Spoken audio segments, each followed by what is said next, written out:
Are we live? After all this stuff a few days ago, I'm not so sure. How are we doing? Are we alive? Are we alive? Is the audio okay? Last time, you guys told me everyone else was quiet.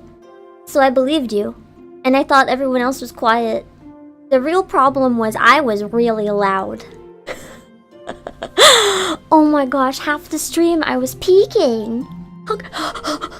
I listened to a tiny bit of the Monster Prom VOD and I wanted to rip my ears out.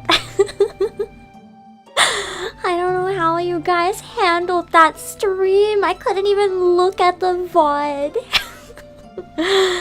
Anyway, we're in an Airbnb now. There's music, right? Just to double check. Just to double check. There is music. Really wasn't that bad. Strong disagree, bro. Strong disagree. Okay, we have music. That's good. Alright, now I can relax a bit now that everything's finally up and going. We're still gonna be really quiet because I don't want to disturb the people upstairs. And just a heads up as well, you might hear some bangs or screams or screeches. You know, I'm staying in an Airbnb and upstairs there are babies and or children, so you know it can get a little loud as it is, understandably. That's no one's fault, it just might be a bit loud. Thank you for subscribing!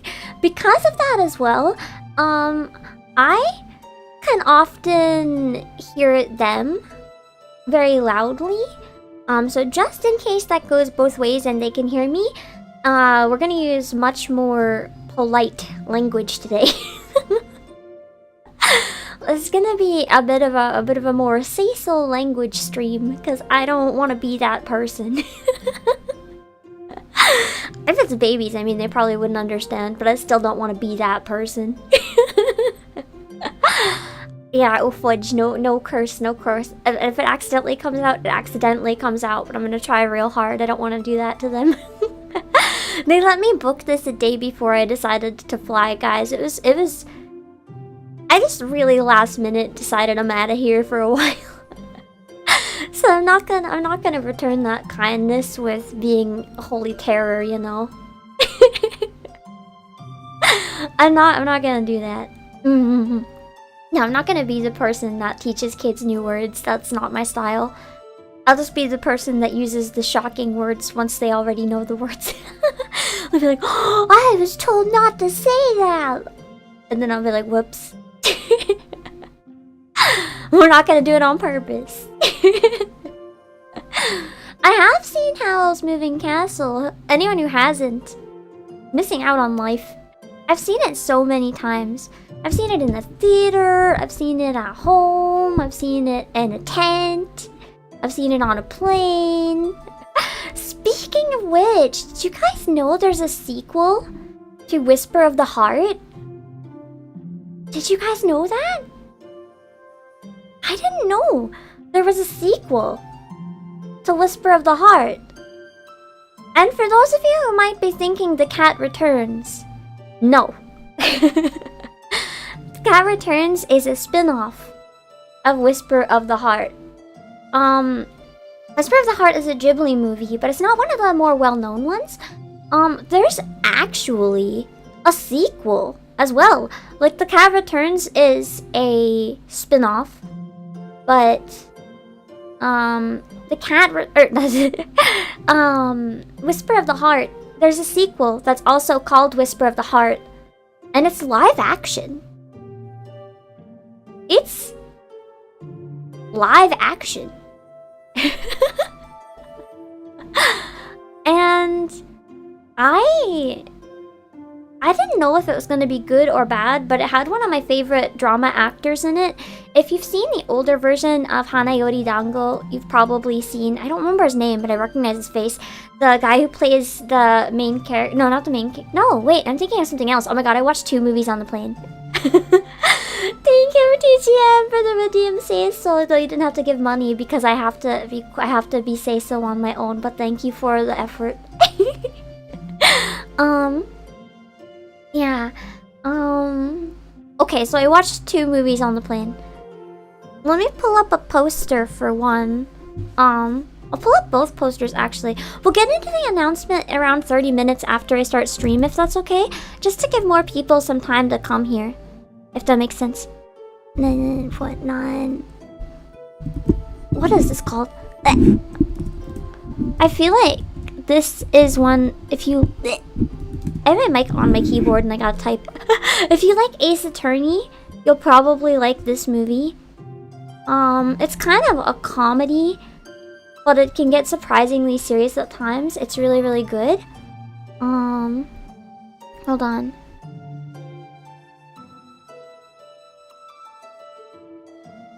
Okay. It's called 99.9 Criminal Lawyer. The movie. As you can see by the English, the movie. It's a movie. It very much is almost definitely inspired by Ace Attorney. Not just because it's a comedy that's a lawyer thing. It has very similar humor. And it's like slapstick with a lot of puns and stuff. The only problem is that it doesn't have the localization team Ace Attorney had, obviously. So a lot of the jokes and puns kind of fall through the cracks if you don't speak any Japanese. There's also someone in the movie that makes purposefully bad puns, and everyone pretends to laugh while like some people are dying in the background at how bad it is. And that guy, the translation doesn't really do it justice, but it is quite a funny movie. I do recommend it if you like Ace Attorney. It's only 2 cases, but is there a Master's equivalent? Yes, there is. It's the guy on the bottom row where there's a bunch of people. The guy with the silver blazer in the middle. That is the Edgeworth equivalent. He has a tragic backstory and everything. There's a lot of tragic backstories in it. There's I don't think there's character breakdowns necessarily. But the characters are all very weird and quirky. Like the girl, she's basically literally Maya Fey. Like she gets up and starts screaming lines from her favorite manga and pointing at people. Her entire character honestly kind of feels like an Ace Attorney reference. She's quite good. And then the guy in the middle, he's wearing a blue blazer. That's not a Phoenix reference. He's the actor, I know, by the way. He's in a lot of different stuff. I just got the 2 movies a little mixed up in my brain. But that is the main guy. He is a genius lawyer who does things kind of weirdly. The team specializes... I spilled boiling water on my lap. Hold on. The team specializes in recreations to solve crimes. Think like Kay Faraday's Power, but IRL. Like they'll investigate security footage and stuff, and then hire a crew of actors at a location and recreate the crime and try to see what they can learn from it. It's really chaotic and really fun. And if you I'm okay, cooled down enough that I'm good. But it is a really good movie if you like Ace Attorney. I think you would like it a lot. I wanted to talk about that movie. And then the movies blurred together. It's quite entertaining. I don't think it's everyone's cup of tea. You'll probably know quite quickly into it if you're gonna like it or not. I quite enjoyed it. But the 99.9 in the title stands for the fact that in the movie, if you're convicted, 99.9% of people are going to get the death penalty if it's for a murder. Very similar to Ace Attorney in concept. And they have to prove someone innocent who got put on death row. Very interesting movie. I mixed it up a little bit with the other one though. Hold on.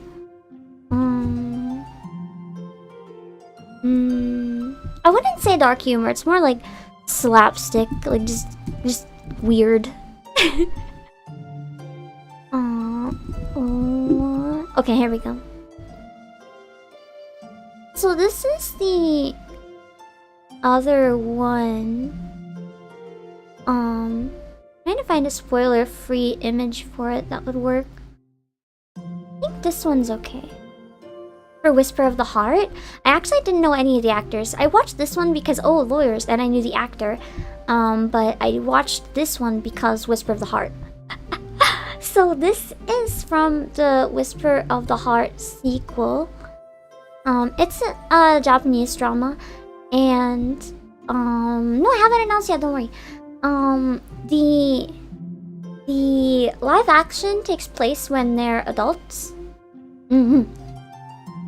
So basically, it is when they're adults, and 10 years later, after he decided to go to Italy and learn cello to become a professional cellist, and she decides to write stories.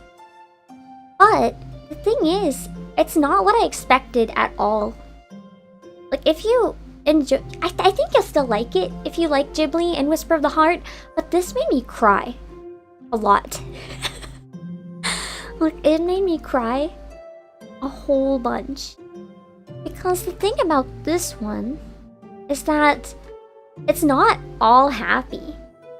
It's two people who had to split apart for 10 years to follow their dreams, but it digs very heavily into following your dreams is very hard. And it's not always as straightforward as you think it's going to be. You might not even reach them.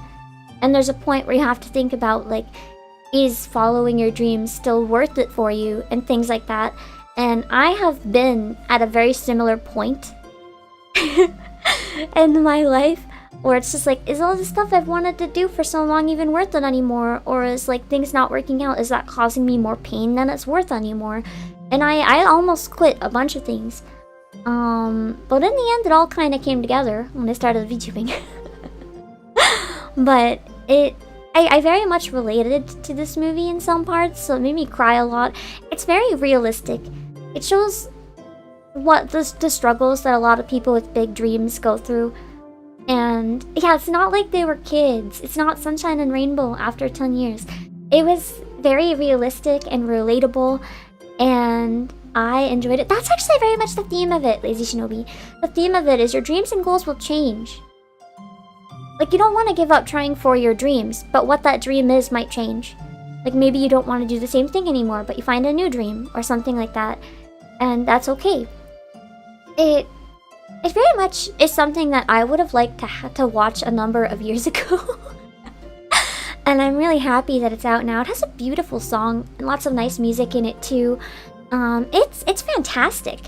It basically takes all the whimsy of Ghibli and kind of turns it into something a little more realistic. And I really liked it. I didn't know how it would work as a live action, but it's probably one of my favorite drama movies I think I've ever seen. Parts of the movie with certain plot twists are very controversial. People are not happy about it. But I quite enjoyed it. I think I agree with Artistic Frustrato that it's a message that should be told more often. It's okay to humanize things not going well, I think. Rather than being discouraging, sometimes something relatable like that is what we need. So I was really grateful. It was a very cathartic watch. So if you're a Ghibli fan, and especially if you like Whisper of the Heart, if you don't mind it not being like all carefree rainbow sunshine happiness, I think you'd really like it. We're talking about the sequel to Whisper of the Heart, the live action one. And also Midnight Carnival, remember, you did not miss it, don't worry. I'm gonna give the announcement around half an hour in, just to give more people to find. Yeah, it's directly based on Whisper of the Heart. It's still called Whisper of the Heart. It's basically 10 years after the animated movie. It's really, really good. It's really, really good. Do you have any connections with the website Playasia? I mean, I'm the CEO of Playasia. I would certainly like to think I have connections with my own company. I would certainly like to think so. I do enjoy movies that make me cry as long as they're well done. I don't want a movie that makes me cry because it's terrible. What if it makes me cry because of good writing? I enjoy that quite a bit. Also, Sona, this sweet, thank you so much for joining membership. I appreciate it. But it's gonna be it's a good movie. I don't remember what I'm saying anymore. How have you guys been? I'm sorry that I chose I chose such an unfortunate time to like suddenly poof away for a bit. I've been really bogged down for a while with a lot of stuff IRL, and until I get caught up on some of that, I just can't do anything else anymore. So probably this week and next week I'm going to have streams be, and I know that I'm being quiet, Jaffer Games, but I've already addressed a couple times this stream and last time, and I'm traveling right now. I can't go full volume. I need to catch up on some stuff that's not just me avoiding IRL stuff and kind of burying my stress in big exciting projects and upcoming stuff. Because I have a lot of really cool stuff in the works and it's been very exciting, but because of a lot of things and some other reasons, it's like my mental health is just like, no. That's part of why Impulse went on a vacation too. I needed like, I don't know, run away from myself for a bit. You eventually reach a point where you realize you can't run away forever from real life obligations and important things by just creating more important big things that you have to get done first. And then you look at all the things that have fallen through the cracks and you're behind on, and you're like,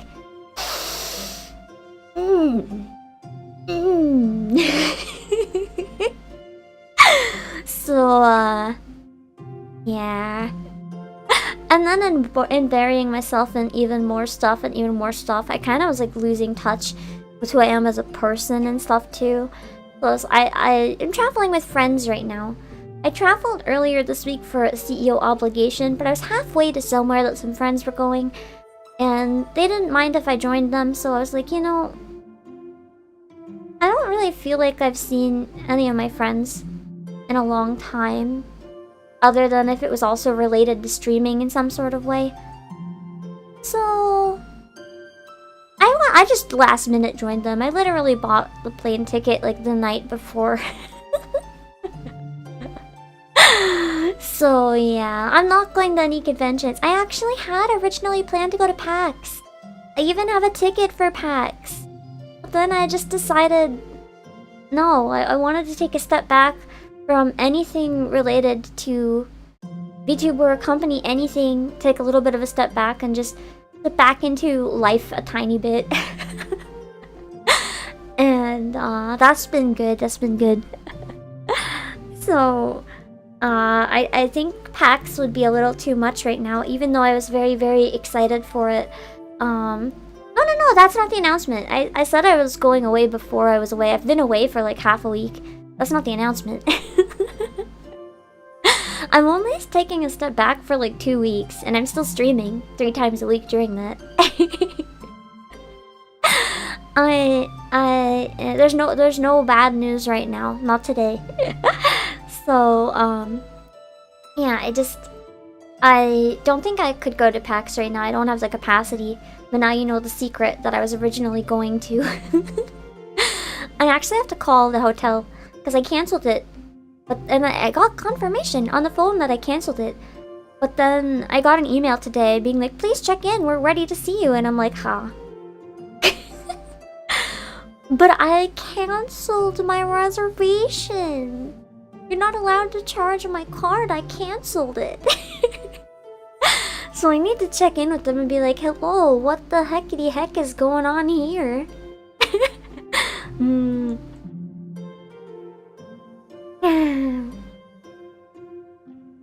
Yeah, apparently they canceled my cancellation. What happened to you when they charged you? I need to contact them later. It's outside of, I guess I can call after. The front desk is probably still open.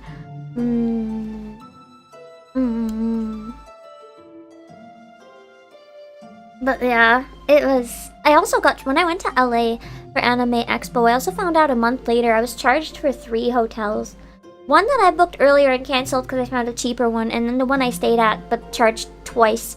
They charged me when I got there and when I left. And it's like, ayo? Ayo? Please do not? So I need to talk to them. Oh my god, those are not on my head. I don't even care. I need to contact them a bit and be like, yo? Yo? Also, sorry, I don't think I'm gonna have time to scroll back and say hi to everyone, but thank you guys for coming in. I'll try to start saying hi to new names when they come in, because I know I'm not gonna scroll up. My brain is melted. I haven't eaten.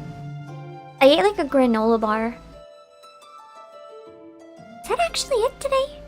Yeah, I ate a granola bar. I bought a dinner. It's like barbecue, pork, and veggies, but I haven't had time to eat it yet. So hold on. I accidentally bought one with bones though, and I don't do well with meat with bones, so I'm having so much regret right now. I had like 2 pieces. You heard a knock. That was me hitting the microphone with my wrist. Don't worry about it. And ate some of the veggies. Hold on. Black pepper, pork and veggies.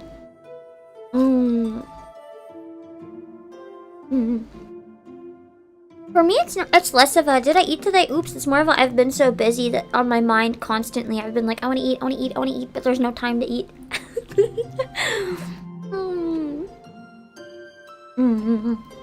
Well, this is a pretty big meal, so that's good.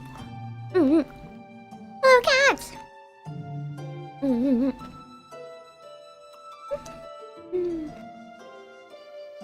My plans kind of changed a bit though. Now I have the rest of the day free, actually.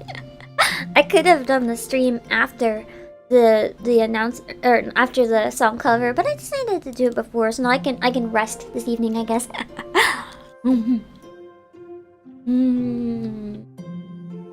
I did bring my Switch and my iPad and my laptop. Some of those kind of count as consoles, I think.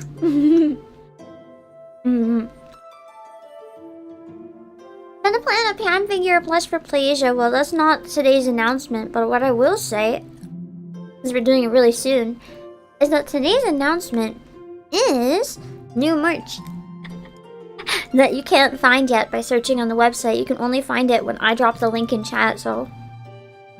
Oh my god, there's a whole clove of garlic in this. Just literally a whole clove of garlic, just fried. Oh, I'm excited. What is my internet speed? Not good. Hello, Doc.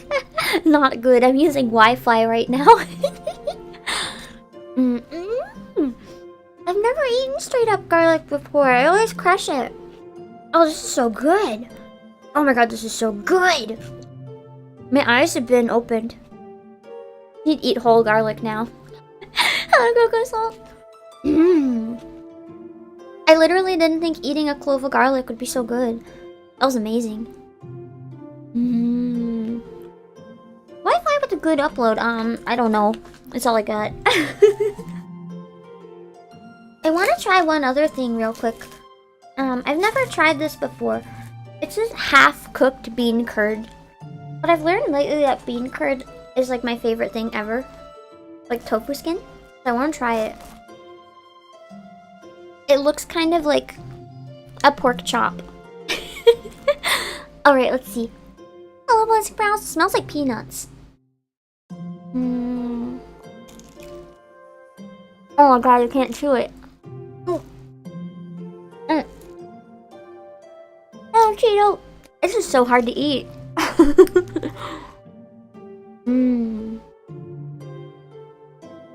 Kind of good though. I think it's like straight up tofu skin, deep fried in peanut oil. The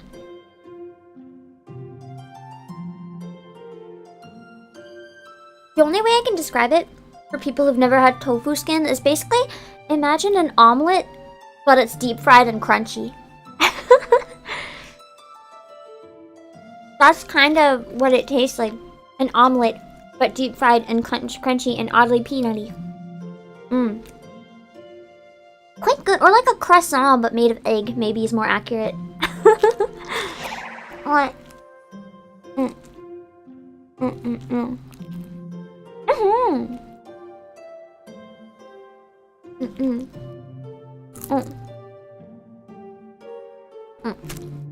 Hot pot is the first way I had tofu skin.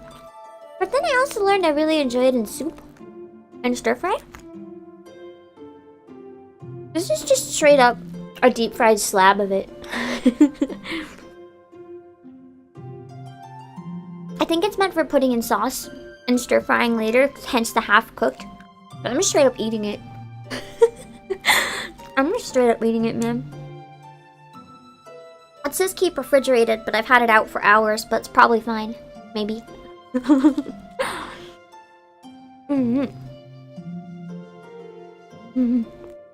That is true. You can deep fry almost anything. It sounds good. Let me Google what this looks like. See if I can get you an image. Hold on.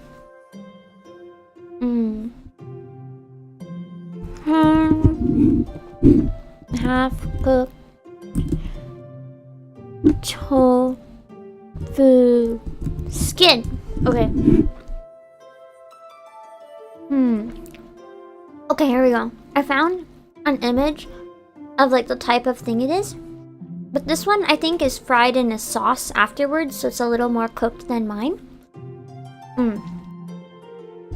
But it's the same type of thing. This. The thing on the left. Now it looks like a big tofu omelet. It's that thing. It's that thing. It's quite good. It's quite good, but I'm also really biased because I really like tofu skin.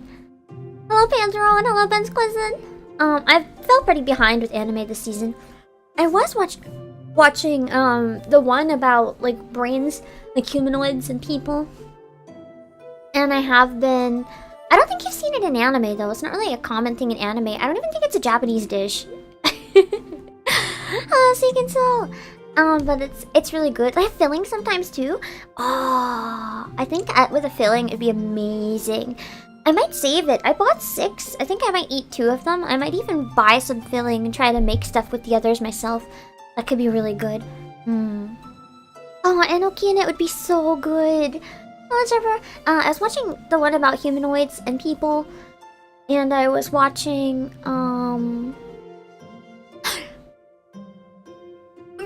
Sugar Apple Fairy Tale. Okay, spoilers. Spoilers for anyone watching it. I finished episode 8 recently, I think. And there was a very, very particular scene at the end of it. I almost perished. Oh, it was so cute. It was so cute. This is the worst part. It was so tame. It was so tame. It was so say-so, and it had me just like dying in stitches. I couldn't handle it. It was so cute. It's a slow burn romance. So any little thing and I'm losing my mind. Oh, Croca Gamer. So basically what happened is that the fairy guy, he kissed her cheek like 10 times in a row, and she just like kept blushing, and I stopped functioning. Sam.exe has stopped responding.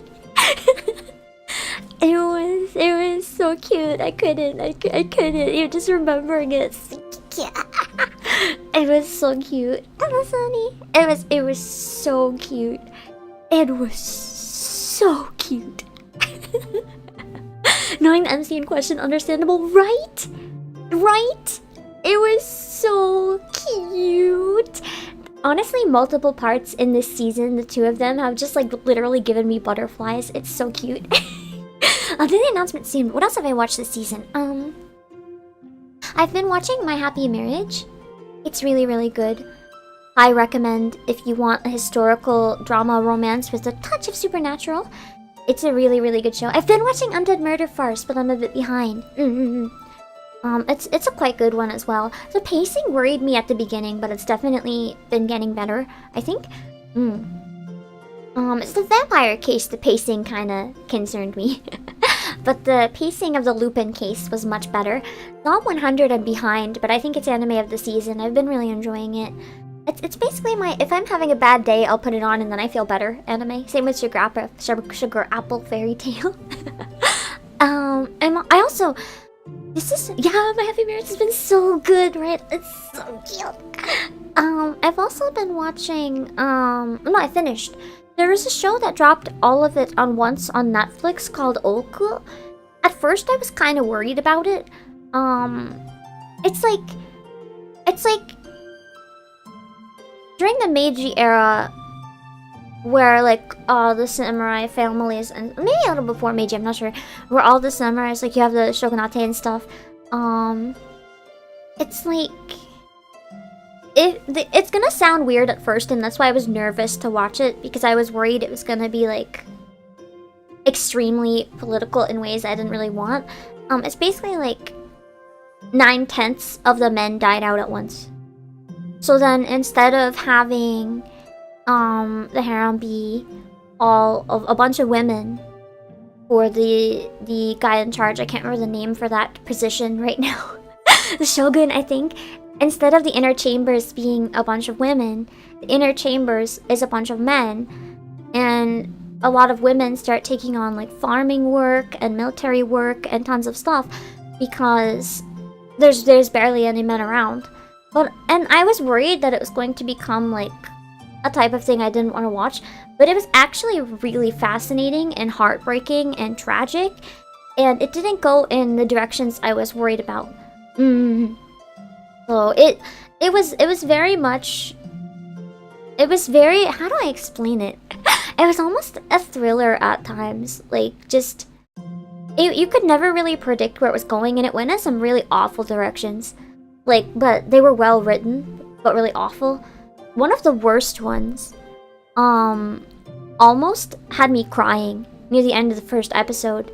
But then there was a plot twist at the very end that redeemed it and made it so cute. It's a very heavy series though. Hello, Uncle Red. So the source material has the same author of Killing Blights. Nice.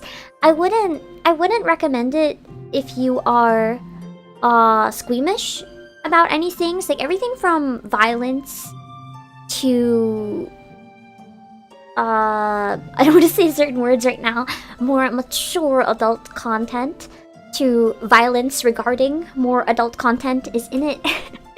And it's pretty messed up, but it's really fascinating, and it is a unique watch if you can handle much more mature subject matter. I don't know if I'd say, maybe I'd put it in a similar genre to Pantheon. It's very toned back. It doesn't sound like your typical anime. Like, the voice acting feels much more grounded.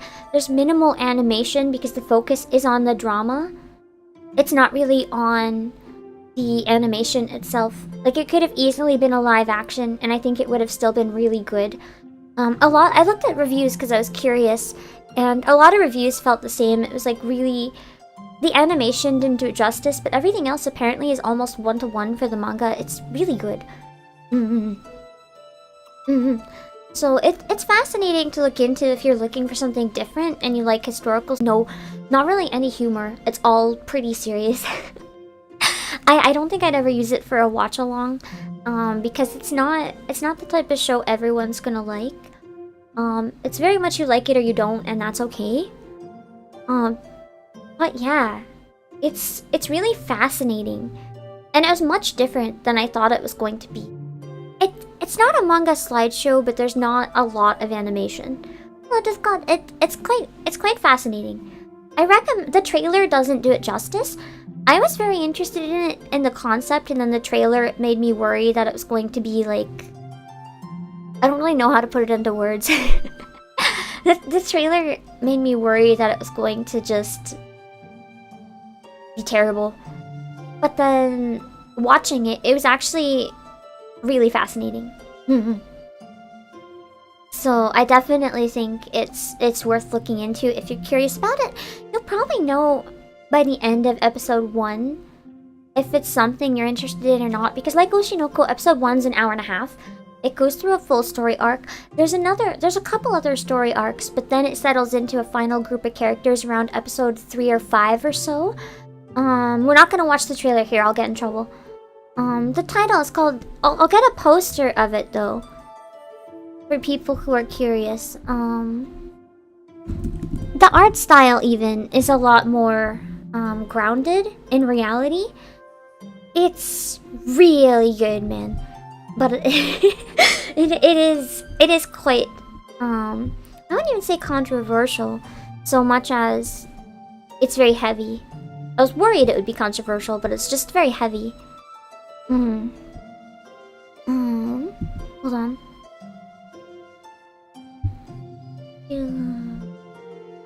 Okay. This is it. Called Oku. O-O-K-U. It doesn't really say in the image. O-O-K-U. If you can't read the kanji. That's the art style for it. It's much more of like... It's obviously anime, but it's less of an anime style, if that makes sense. Like, you don't have your pink or your green-haired characters. It's much more grounded in reality. So if you like more realistic anime, without like fantasy superpowers or anything, like the only thing in this that couldn't have been real, Seirei no Moribito is amazing. Amazing. That's one of my favorites of all time. R24 and LS. It kind of is. It kind of is similar in vibes to Moribito actually. Except this one's a lot more mature and darker. But yeah, similar as art for sure. It's basically yeah, if you want something a little more realistic and dramatic, the only thing that couldn't have happened in real life is the disease in it that only affected men and killed a lot of them in the population. That's obviously yes. But other than that, it could have very easily been like real history. Everything is so grounded.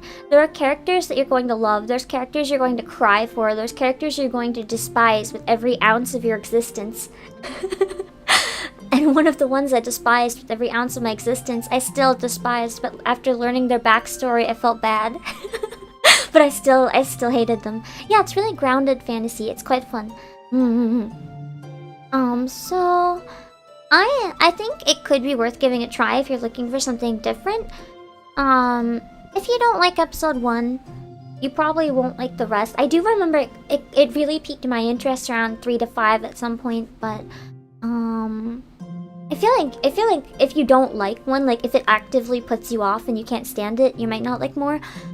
Just keep in mind that it is quite heavy. So if you go in and you expect like a fun time or lots of fan service, you're gonna be disappointed. It's really heavy. Like it's going to make you feel bad, and it's going to make you think why, and it's gonna make you think this sucks because it's supposed to. It's almost but not quite satire. So it is on Netflix. Anyway, do you guys want me to take a little break from talking to give the announcement? I don't know. Do you guys want the announcement or just talk forever?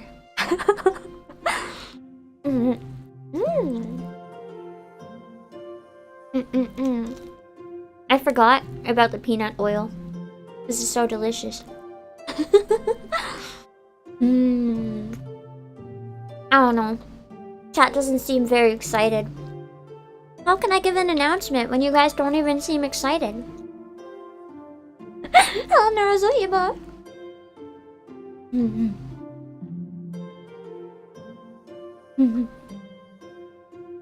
Forever's a long time. Not if I break the time-space continuum.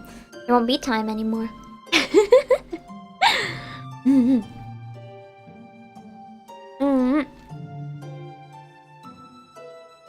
He poses it up.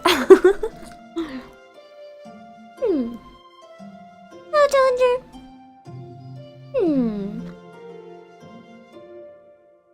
I don't know. I'm still not seeing a lot of you too excited. I think I need to see more people excited before I drop it.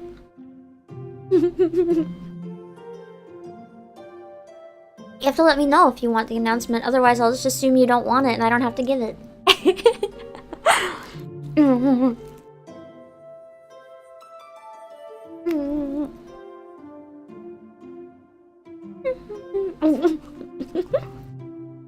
TGM, thank you for the 10 gifted. I can't see on this PC who receives them, but thank you so much if you received one. Thank you for enabling, and make sure to thank TGM.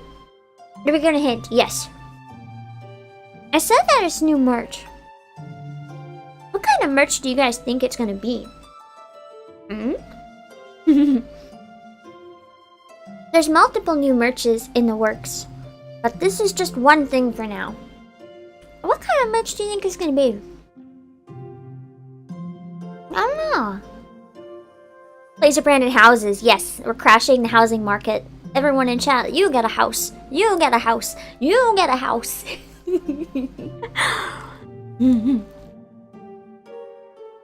Poster would be fun someday.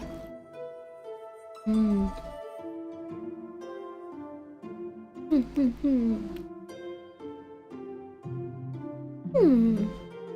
don't know. Nobody's guessed it yet.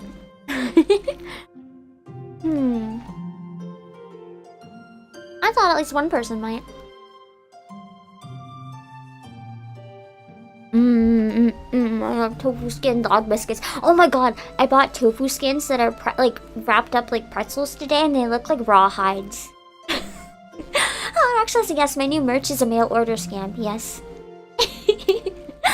I'll send you guys. You can buy pamphlets and mail them out to all your neighbors.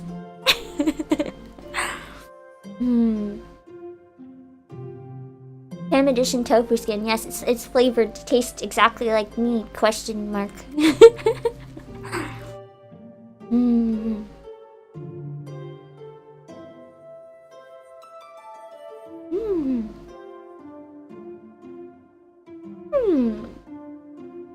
It's flamethrowers. Yeah, we're gonna set the internet on fire.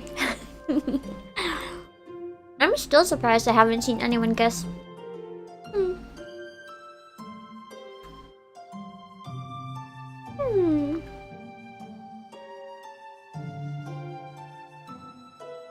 Do I taste good? Let's find out. I'm gonna lick my arm.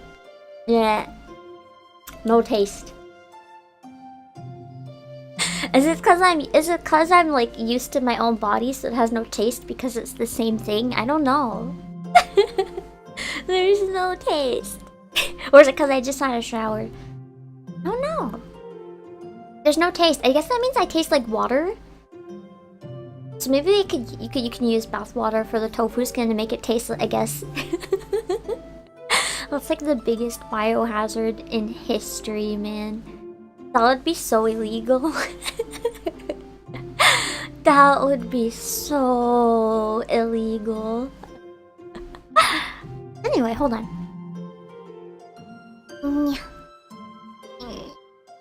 Okay.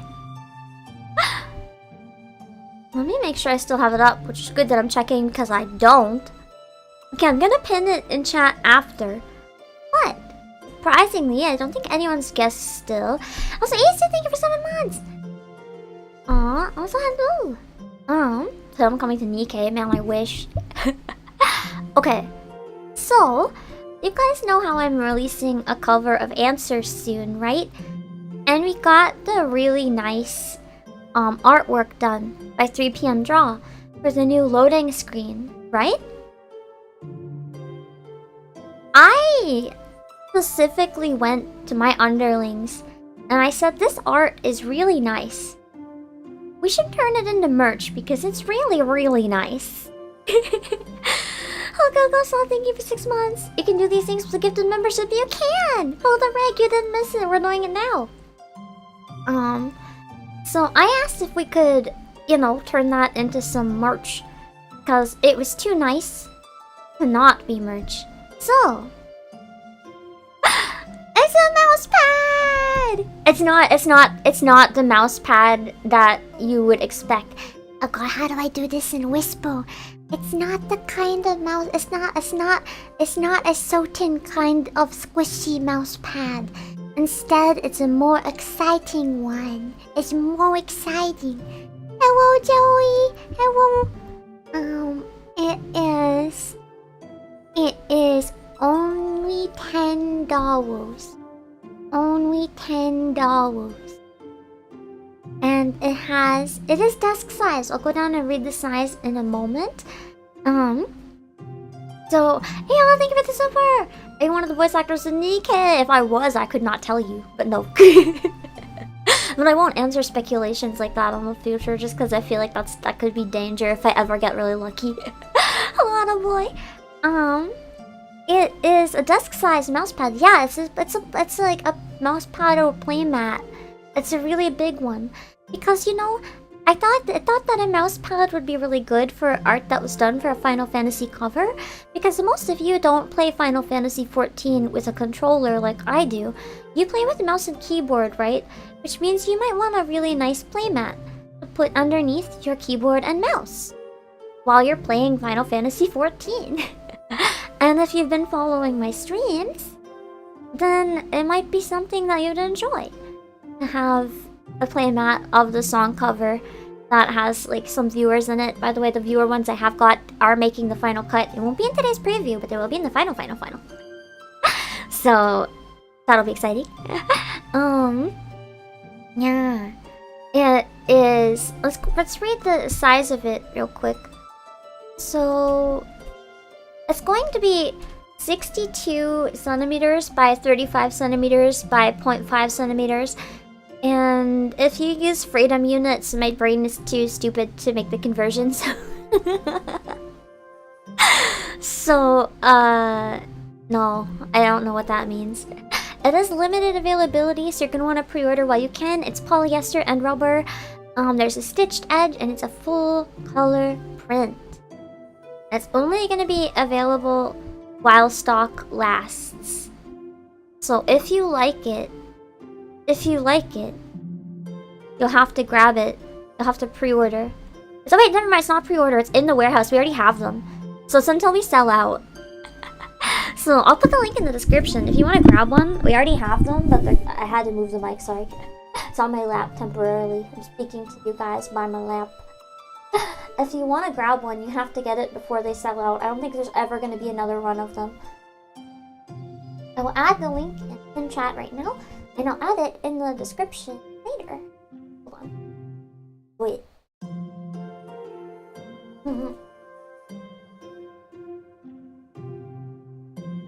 Okay, hold on. Yeah. There we go. Let me know if that works, and I'll put the mic back on the table. It should work. It should work okay. But just in case I messed it up somehow. Yeah. They will be shipped from the warehouse in Hong Kong. I'm not sure if the size is going to be too big or not for free shipping, but you can always try and then order a game with it and get free shipping. Well, yeah, I thought you guys would like it, so I wanted to make sure that got made. And where it's only $10, really, you've got nothing to lose, especially if you're ordering another game anyway. You literally have nothing to lose. You have everything to gain by getting a pen mouse pad with your game.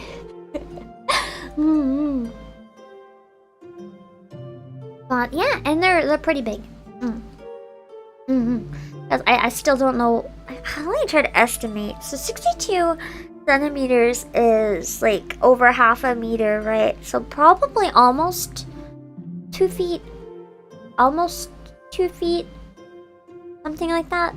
I actually have to make sure. 24 inches. Thank you, Josh. So the long side is 24 inches. It is a 24-inch mouse pad. Wait, that's like exactly 2 feet. Oh my god, I estimated so good. I estimated so good. I feel like a genius. I was just thinking that's like almost 2/3 of a meter. That's like 2 feet, right?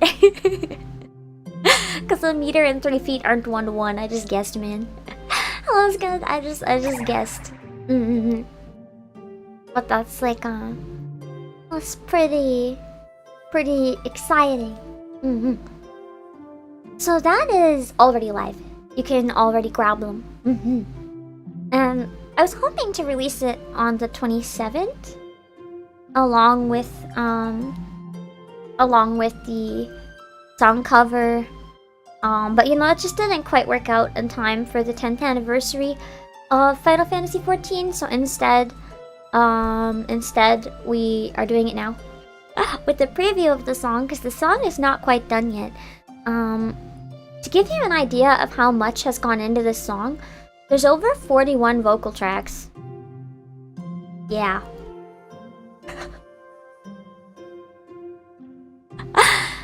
And that's not it, because the instrumental, we're doing the Distant Worlds version of Answers, right? Nobuo has been recreating the instrumental from the ground up, so we're gonna have our own instrumental.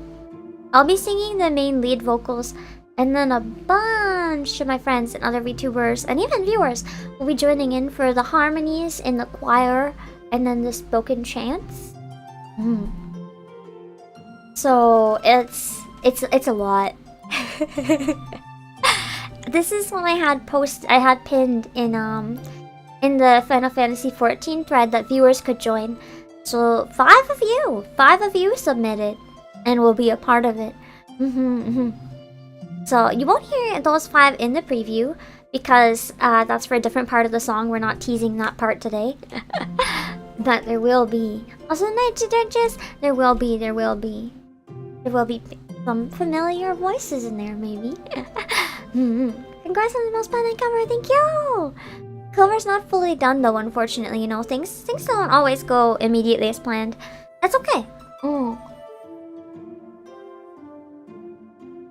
I know Nobuo felt really bad. He was trying to rush it. He's like, no, I can get it. I was like, I have no doubt you can get it, but let's take our time and not like work you to death. So yeah.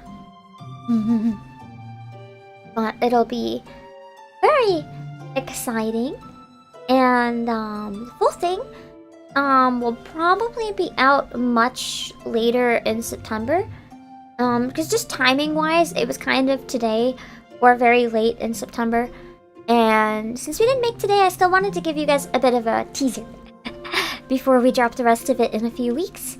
But I'm not going to be able to drop it for a few weeks, so you'll have something to look forward to late in the month. It'll be really, really cool. And that has been basically where all my time, the entire week until I went away, had gone, and why I was so pressed for time. Because I was coordinating with so many different people, getting files. I did a lot of the editing myself, just to save Nobuo a lot of work, because, you know, I'm really grateful. I just didn't want him to have even more to do. So I took on a lot of it myself. I think I also made the music video myself, although we got secret PA intern to do the subtitles, which is good. So that saved me some work. The video is really special too. I think you guys are gonna enjoy it a lot. Because Answers is such a sentimental song, right? So I have some really old stream clips that are included in the video, and it's really cute. I got emotion. Oh my god! I don't know if you can hear the banging. It's creepy. It's really exciting. And yeah, best pet order's been placed. Thank you, Brandon! I hope you like it. Vera, say hello! Vera is one of the people featured in the choir part coming up, so you guys better be excited. Can't wait for the polish the full thing. Yeah, it'll show off the choir effect. You guys get to see the very ending section where we'll have all the vocalists so far. I might give a few people a bit more time that weren't able to record but showed a lot of interest now that I know it's going to be a while. Hello, Cutie Nepgear. So, it might be even bigger. Parts of it aren't tuned yet either, so there's gonna be like some notes clashing and stuff. But now that we have more time, I'll probably tune some more of the soprano and alto as well. Just to make it really, really come together and stand out and be really good. But this preview alone is really exciting. Oh, Lord Theo, absolutely bless Apollo Kepler. I told him about the idea. I think him and Lane were the first people I told about it, actually. And he was basically immediately like, please let me help, I'm excited, let me help, let me help. So I was like, if you really don't mind. And when I was really busy with like doctor appointments and stuff, he was able to tune my really bad references that I had to record while I was at the worst of my mold allergy reaction. So it was really bad, and people needed to learn from those references, so I needed to like not be bad, right? So he was able to tune those so that people knew what to sing. And then he was able to help tune the tenor and baritones as well, just because there's not as many recordings on the lower end. So we wanted to make sure that the bottom end was really tuned, just because any mistakes and the tenors and baritones were a lot more noticeable. So we had to really fine-tune those ones a bit. Also, Nobuo sings in the baritone section to help round it out even more. I'm glad you thought the preview was exciting, Vera. The full one is even more exciting, I promise. It's really, really exciting. But yeah, it sounds really big, which is mainly what I wanted. Because, you know, I wanted this song cover very much to be a love letter from me to the community as a whole. And I don't just mean you guys. I also mean, good luck with the doggo, Uncle Red. I also mean, like, the Final Fantasy XIV community, the devs of it, the players of it, the really cool music community for it, you guys on streams, and everyone on Lulu's community who accepted me. I felt like Final Fantasy XIV really hit and kind of saved me at a very pivotal point in streaming where I felt like I was never really getting anywhere or doing anything. The first stuff that really made me blow up as a streamer, even though they're not my most popular anymore, were my Final Fantasy XIV streams in A Realm Reborn. But I had to take so many breaks, so a lot of the followers of that game kind of dropped off, and that's okay. But see, Ramses, it was one of the first games that made me kind of feel like maybe I'm not terrible as a streamer. Maybe I kind of know what I'm doing sometimes. Maybe I'm worth people's time and I'm worth watching. It kind of was this shift where I stopped feeling so much like I constantly feel like all I can do is let everyone down, to, hey, maybe I'm not the worst. How cool is that? So it was very much a pivotal point for like not just my numbers but also my mental health. Not even just related to numbers, I just noticed the community was a lot more engaged in the playthroughs of it, whereas with some other stuff not so much. It's 2 streams until Final Fantasy XIV stream number 100? I had no idea, that's so cool. Hello, Karostar. But it very much was a point where I just started to feel a lot more self-worth and like maybe I had something to offer in this VTuber scene, instead of just I'm this person that ended up here even though I don't deserve it. So I'm really, really grateful to the game for that. I also got to find so many beautiful songs that I think really helped me improve as a singer and even motivated me to take singing lessons after wanting to do that my whole life, but never being able to really justify the money or the time. Oh, Rurika! So it kind of very much is a game that just, even if I don't play it as often as a lot of other people, I don't play it every day. I pretty much exclusively play it on stream just because I'm so busy. It really does mean a lot to me. And I've been planning for a really long time that I wanted to make some sort of very big project and involve as many people in the community as possible in that project. Which is why I missed a lot of people that I immediately thought of afterwards, and I was like, dang, they would have been great in this. And now I have a bit more time, so I might reach out to them. But I pretty much reached out to everyone I could think of who plays the game or has interacted with me about the game, and I made public posts being like, ayo, mutuals. Because I wanted to have as many friends as possible join for the choir, for the harmonies and stuff. Because I felt like that would make it extra special, kind of like I'm singing surrounded by all the people I met thanks to this game, if that makes sense.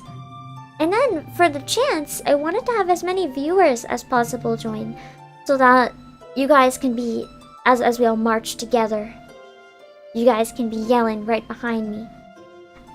I thought that would be really cool, and an amazing way to celebrate the milestone of actually getting to Heavensward. It was supposed to come out when I got to Heavensward, actually, but I'd been too sick.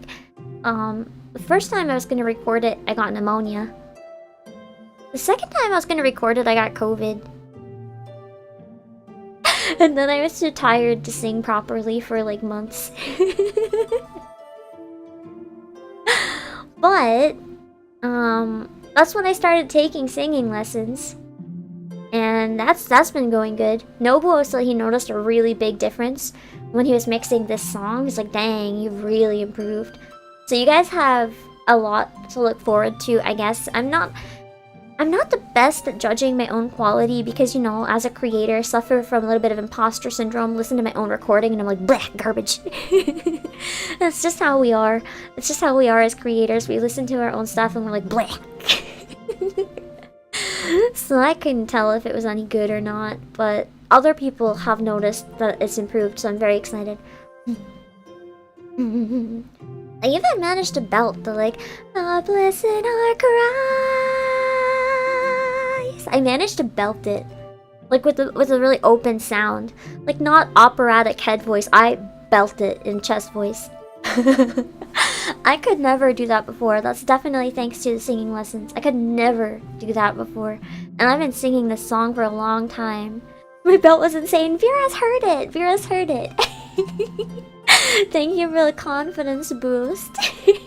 You should hear some of the belts some of the other sopranos did on that note too. Dang! Michaela Laws? Oh my goodness. I didn't even know she could sing soprano. And she hit that note, I think, more powerful than anyone else. She has a deeper voice, but when she sings high, man, it goes hard. It's amazing. There's a lot of really cool people in it, so I'm excited for you guys to hear it. Enough of that for now. We might talk about it again a little more closer to the song release. I'm gonna eat a few bites of my food. You guys want to hear about my travels so far? Do you guys want to hear? Do you have any questions other than where am I? Because you're not gonna find out. Do you guys have any questions? What I've been up to? What type of things? If not, I can tell you about all the chaos so far, but yeah, I'm just trying to eat the pork around the bone on this. Bones freak me out. I'm trying so hard. Oh my god, you guys! I saw a geoduck clam. Oh my god, Gabriel! I saw a geoduck I saw like IRL. I saw a geoduck. I'm not on planet Earth, I'm sorry. What new foods have you tried? Oh, the deep fried tofu skin. I had really good katsudon as well.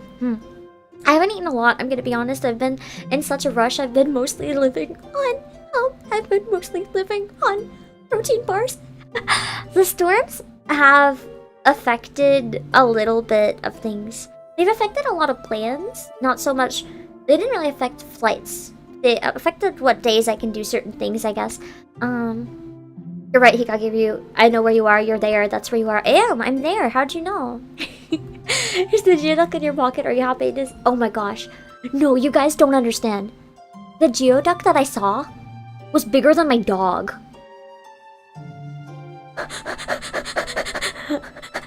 like it was legit bigger than my dog. I didn't even know they could get that big. It filled the entire tank that it was in. It was in the tank at a grocery store. It filled the entire thing. I don't know how to word this because I have to be very careful where there's kids upstairs. But let's put it this way. If the geoduck was a certain type of adult toy, it would probably kill you. The one I saw, it was too big. I saw it. I'm like, why?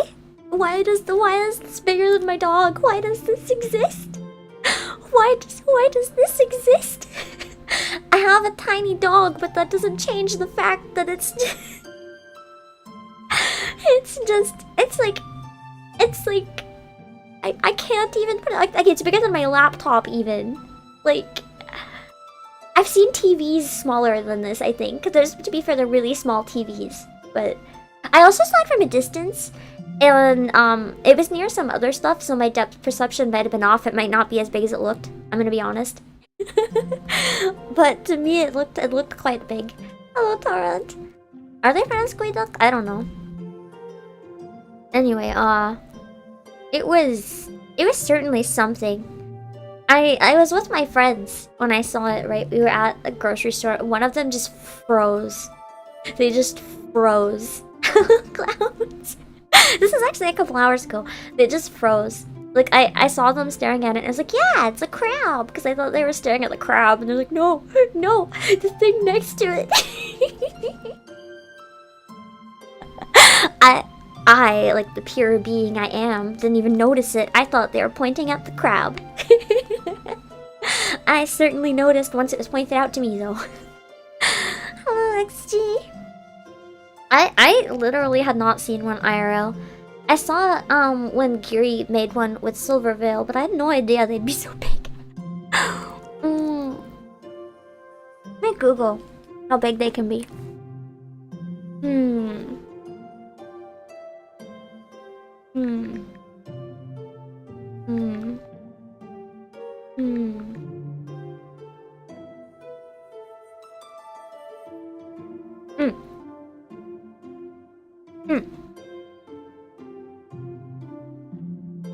Okay. Okay. Oof. Oh, GC.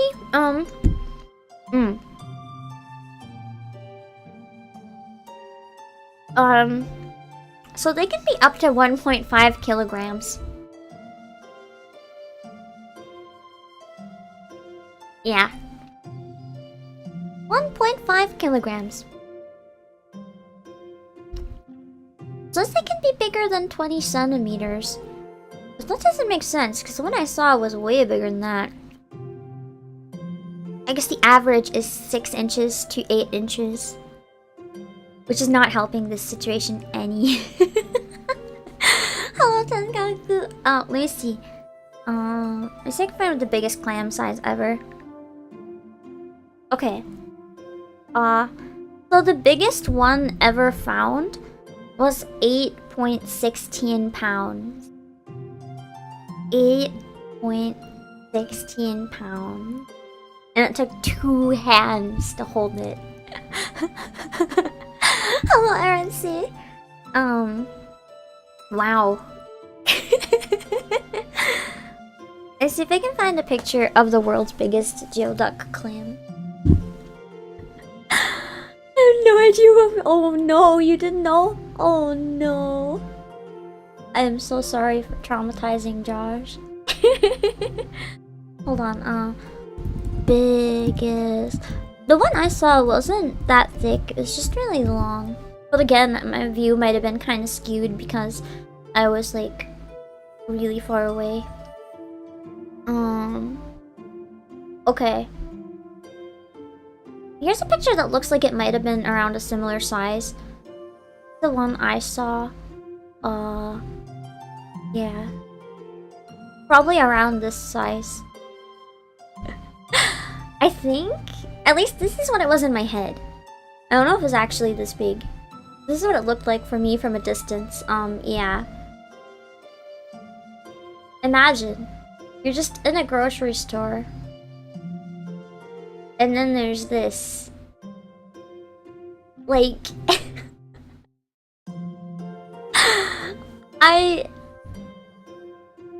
I did not expect. So, yeah, that was in the grocery store. It was around the same size as that one, I think. That is what happens when you braid a Geodude and a Golduck. I mean, oh no. I wonder if that's how I can get some for free. Then I don't have to go to the grocery store. I can just breed my Pokemon.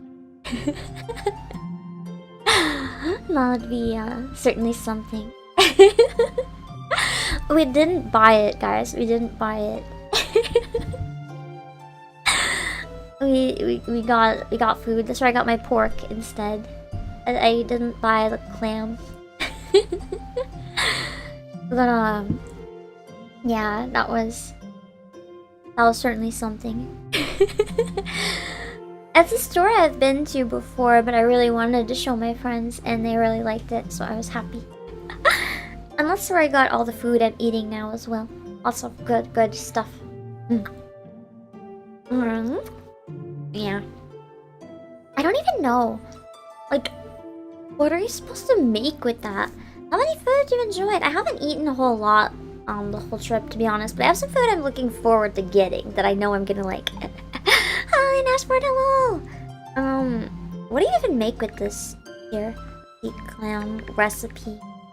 Okay, I'm gonna put the image back up again for people who don't know what I'm talking about. We're looking at recipes that you can make with this thing.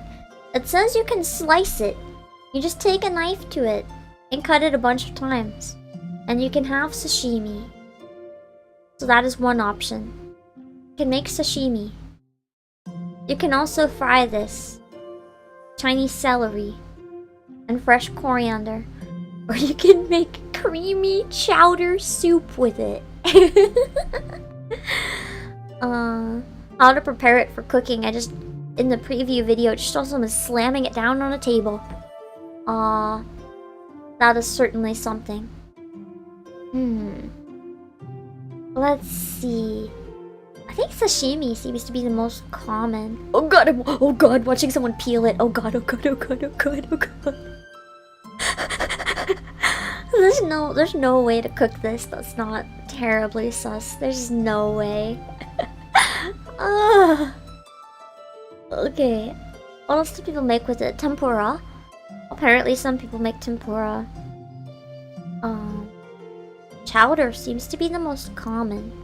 Steamed. People steam it.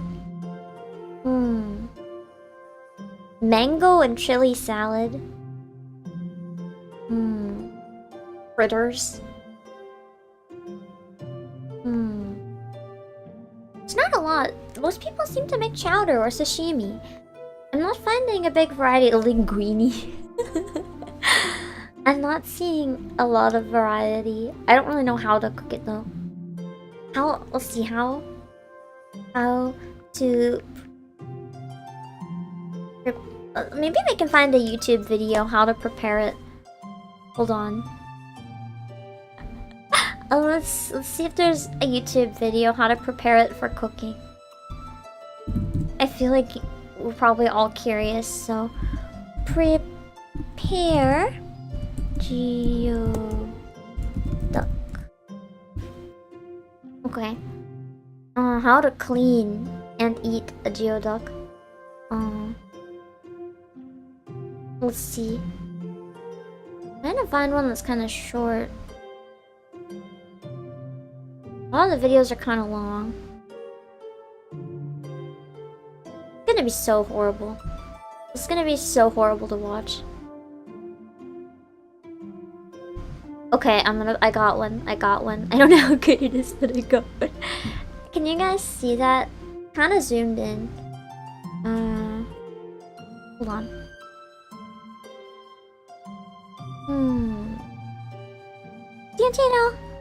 Okay, hold on.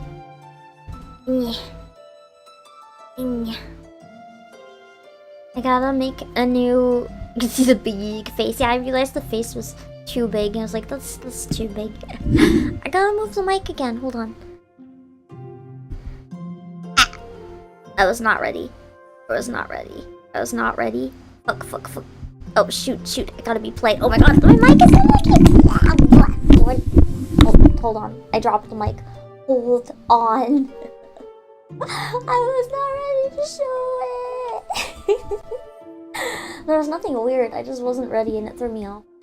Anything that throws me off, and then I like perish inside.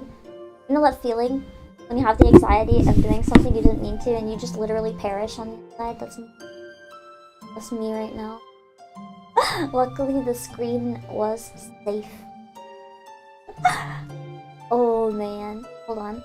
This is why I don't like pulling up stuff to watch on my laptop. I don't have a mouse. I'm doing this with a trackpad, guys. This is a trackpad stream. Okay. Now. Okay. Now. We watch. Hold on. I might have to adjust the volume in a second. Hold on. Let me know if this is okay. And today we're going to show you how to clean a geoduck clam. Oh, it is geoduck. First step one for a geoduck clam is we need. Why a did I pot think it was of boiling geoduck? water. I think I watched the water clips of doesn't Geary have and to stay Silver boiling. just with subtitles, We and just I have wasn't to listening. first take the clam. We want to just kill it and remove the membranes off of it. So Not I'm just already gonna dunk dead? the clam into the water. Doesn't even have to be seasoned. Just dunk it in for about How is 20 it not seconds, already just like a dead? blanching, almost like blanching a tomato. Oh. Now that the clam is split, just go fishing in there using a pair of tongs. That's so horrifying. I guess it was still alive. It is a living animal. It's a Grab clam. the clam out. The now. The shell pops off. Just, if it's stuck to the shell by any of the little membranes, we take it off and just cut it right off of it. Oh god, this is horrifying shell. to watch. The shell? This I is just a usually, for straight the up restaurant nightmare. With the shells, I like to actually boil the shells a little bit longer and use it as a serving plate. The shell, you can just snap it in two. You serve it on the shell? That's nasty. You have nightmare clam? I'm not very good with a lot of Just food snap it in textures two, and this either, makes so I don't think I could a handle great this. serving dish, especially if you're going to serve a geoduck sashimi. You put this little shell on some ice and put your sashimi in there, and all your friends will think you're amazing. So next, we've got the clam, we've got the end shaft bit, and then we have the. What was inside They of the had clam to shell call it here. that. Is that the All you actual do is term? first, Oh we my cut it god. down, I can just imagine how many of you guys tensed And up we'll work in with fear the- and pain just watching that the head happen. part. Here, there's this membrane. That That's just like chewing gum without peels taste. back out. Ew. Melissa, I do Essentially, not very enjoy thick skin protecting gum it. without taste. Once it loses its taste, Secondly, I'm just like, we just bleh. cut down here. So we've got sort of part of the fleshy bit that was on the outside here. You don't eat Cutting the this shafts? back like this. I'm now so it looks more like a confused. tongue. Once again, everything about these things are phallic. So you've got this tongue You bit. don't say. This meat is very tender. This meat's great for little salads, sautés, or whatnot. It's very good. I'm so This lost. has got the digestive tract and all Yeah, the he is honest. At least organs he's of the honest. animal. If you're like in Asian culture, there's a lot of Asians that really like to eat this part. I don't. He's like, no. Next, the prime part of the geoduck, No, this is fair. which is the I don't think I'd big eat part any of of it muscle. personally, This but actually has the most flavor. This is sort of the prized part of what people want to eat in a geoduck. Really easy to clean. You can see. okay, the so wait, they flesh, do eat that how it part. looks Okay. Very raw, very firm. Okay. Yeah, even the chef is like, no. So then we have You have to once again peel it. this thick skin or membrane. It really have to- protects it under the You sand. have to and roll the all strong the currents. skin back. And it just peels back like a sock. Sure, a sock. For the geoduck Sure. here, Everyone was this part totally here thinking is a the part we sock. want to use. And it's very easy to just handle. Once you get that, take what you need. The knife. You've got just this little bit here. Split it down the middle. Sock with quotes. Yes. It just opens it right up. You can cut right through it. It's easier to handle. And then all you do with the geoduck, you Oh, want to that's fun. slice it really thin. Mm. Nice thin shade. Really thin, it might be of kind of geoduck. good though, If you actually. want to go, But I'm not usually a sashimi fan style of with it, mollusks in general, this so I don't point think I'd forward, like it. you're Even if great I for wanted to sashimi. try it, I think it would make me If you sick. want to saute, I'm not you allergic to saute it ever so mollusks. lightly. The taste just makes I've me so done queasy things that I like gag. preferring it, and it's just like dealing with squid. Looks when like you it has a prefer bone or in the fry middle. it. But other than that, the meat is very, very sweet. You don't That wanna actually do makes a too lot of much, sense based on and how do a I've very seen nice, people hold simple them. cook method with it. Mm. And that's how you clean a geoduck. Wow. You're welcome. You're so welcome, guys. Our curiosity has now been satisfied. Are you happy? Are you happy? Curiosity has been satisfied. This is one of those things where I'm not sure if you guys are grateful that I showed you the truth. Or if this is knowledge that you regret knowing. I don't know if this is knowledge that everyone would like to forget. Because sometimes you learn something and you're like, I want to unlearn this. This might be one of those situations. It's knowledge that I still pass on to others. Perfect. Everyone's gotta know about the Guiduck. Everyone. Everyone. We'll make sure every VTuber in existence knows and passes it on their chats. And they pass it on to their chats when they someday become VTubers, apparently. It did say knowledge is power, but at what cost? Yeah, I feel like this is one of those things that people would probably prefer not to know. That's okay. Any hints for spooky streams? I do want to play in October more Corpse Party. I'm wondering if I did like... I think it took me 1 or 2 streams for chapter 1. But I think that was also including the I think that was also including the time to set it up, like in the prologue.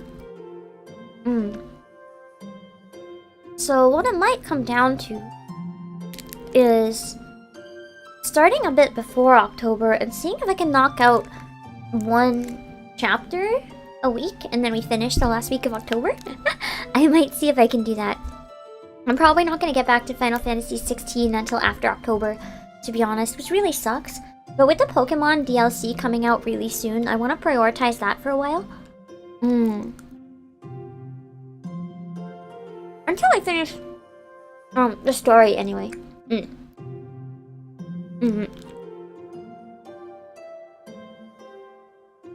Are you sad summer's ending? No. I hate summer. Unpopular opinion, summer's the worst season. I hate it. It's not good. Yeah, I very much welcome our autumn overlords and even more so our winter overlords. So autumn is just extra exciting because not only is it autumn, it means that it means winter's coming soon, so even better. Oh, Taco Cow! Yeah, it's gonna be pretty exciting. I think I get the same views now versus November. You see, that's another reason. I haven't beat it. I'm saving it to finish on stream. I just haven't been able to get back to it yet. I feel like the game is old enough now. It's not gonna matter when I play it, so I might as well play it later and prioritize stuff that's new. But I want it to be what I prioritize once Pokemon's done. Hello, my neck of shadows. Are you not a company? What do you mean I am a company? Best thing about summer is the bikini content. But listen, may I propose bikini content all year? Why do we have to limit it to summer? You can have the tropical vacation episode where in February you just peace out to like beach. It's fun. It's fine. You like winter but hate shoveling? That's fair. I'm not allowed to shovel. Like, I've been banned by doctors. For certain reasons. It's too hard for me. So, I don't have to worry about that. I just get to enjoy the perks. Hello, William. I sometimes help if it's really bad anyway, but then I kind of suffer afterwards. So if I do help, it's very much because I'm insisting if it's really bad. Like, oh, Maxon, what's the most I ever had in one day? I think the most snow I ever had in one day was 4 feet or something like that. Maybe it was more like 3. It might have been more like 3. I think like 3 feet in one day or so. Hello, Tree Branch. Please stop spamming Tree Branchling. Hello, Balto. If you keep spamming it, you will be banned. But I think around 3 feet is the highest. Maybe 4, but I'm not so sure. Might have been between the two. All I know is at the time I was at my parents' place because they were away, and I had to. I had to get their car from out of the snow. And you know how I had to get the car out of the snow? I had to climb on top of the car and shovel the roof of the car. I was shoveling on the roof to get the snow off, and then I had to shovel around it. Oh my jeez. It was so bad. I loved it though, I'm not gonna lie. It was like the most exciting ever. I was like, oh my god, all snow. But then it was also a nightmare. I wasn't cold. No, I was too hot actually. You get quite warm when shoveling. Like, I'll usually take off my jacket. Sweater is usually good enough. Dude, the Canadian movie, the flamethrower. For some reason, that reminds me of like Summer Wheeze in the Frosty sequel. Imagine people just having flamethrower Summer Wheeze. Just light the snow on fire. I think that's true though. Didn't someone prove me wrong last winter?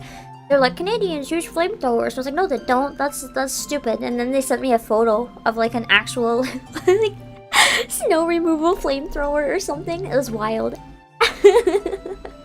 It was kind of cool. I don't really think I have any classical music recommendations. I listen to a lot of classic style video game music. Like, if you like classical music, you probably like the music from Final Fantasy and Nier quite a bit. It was quite good.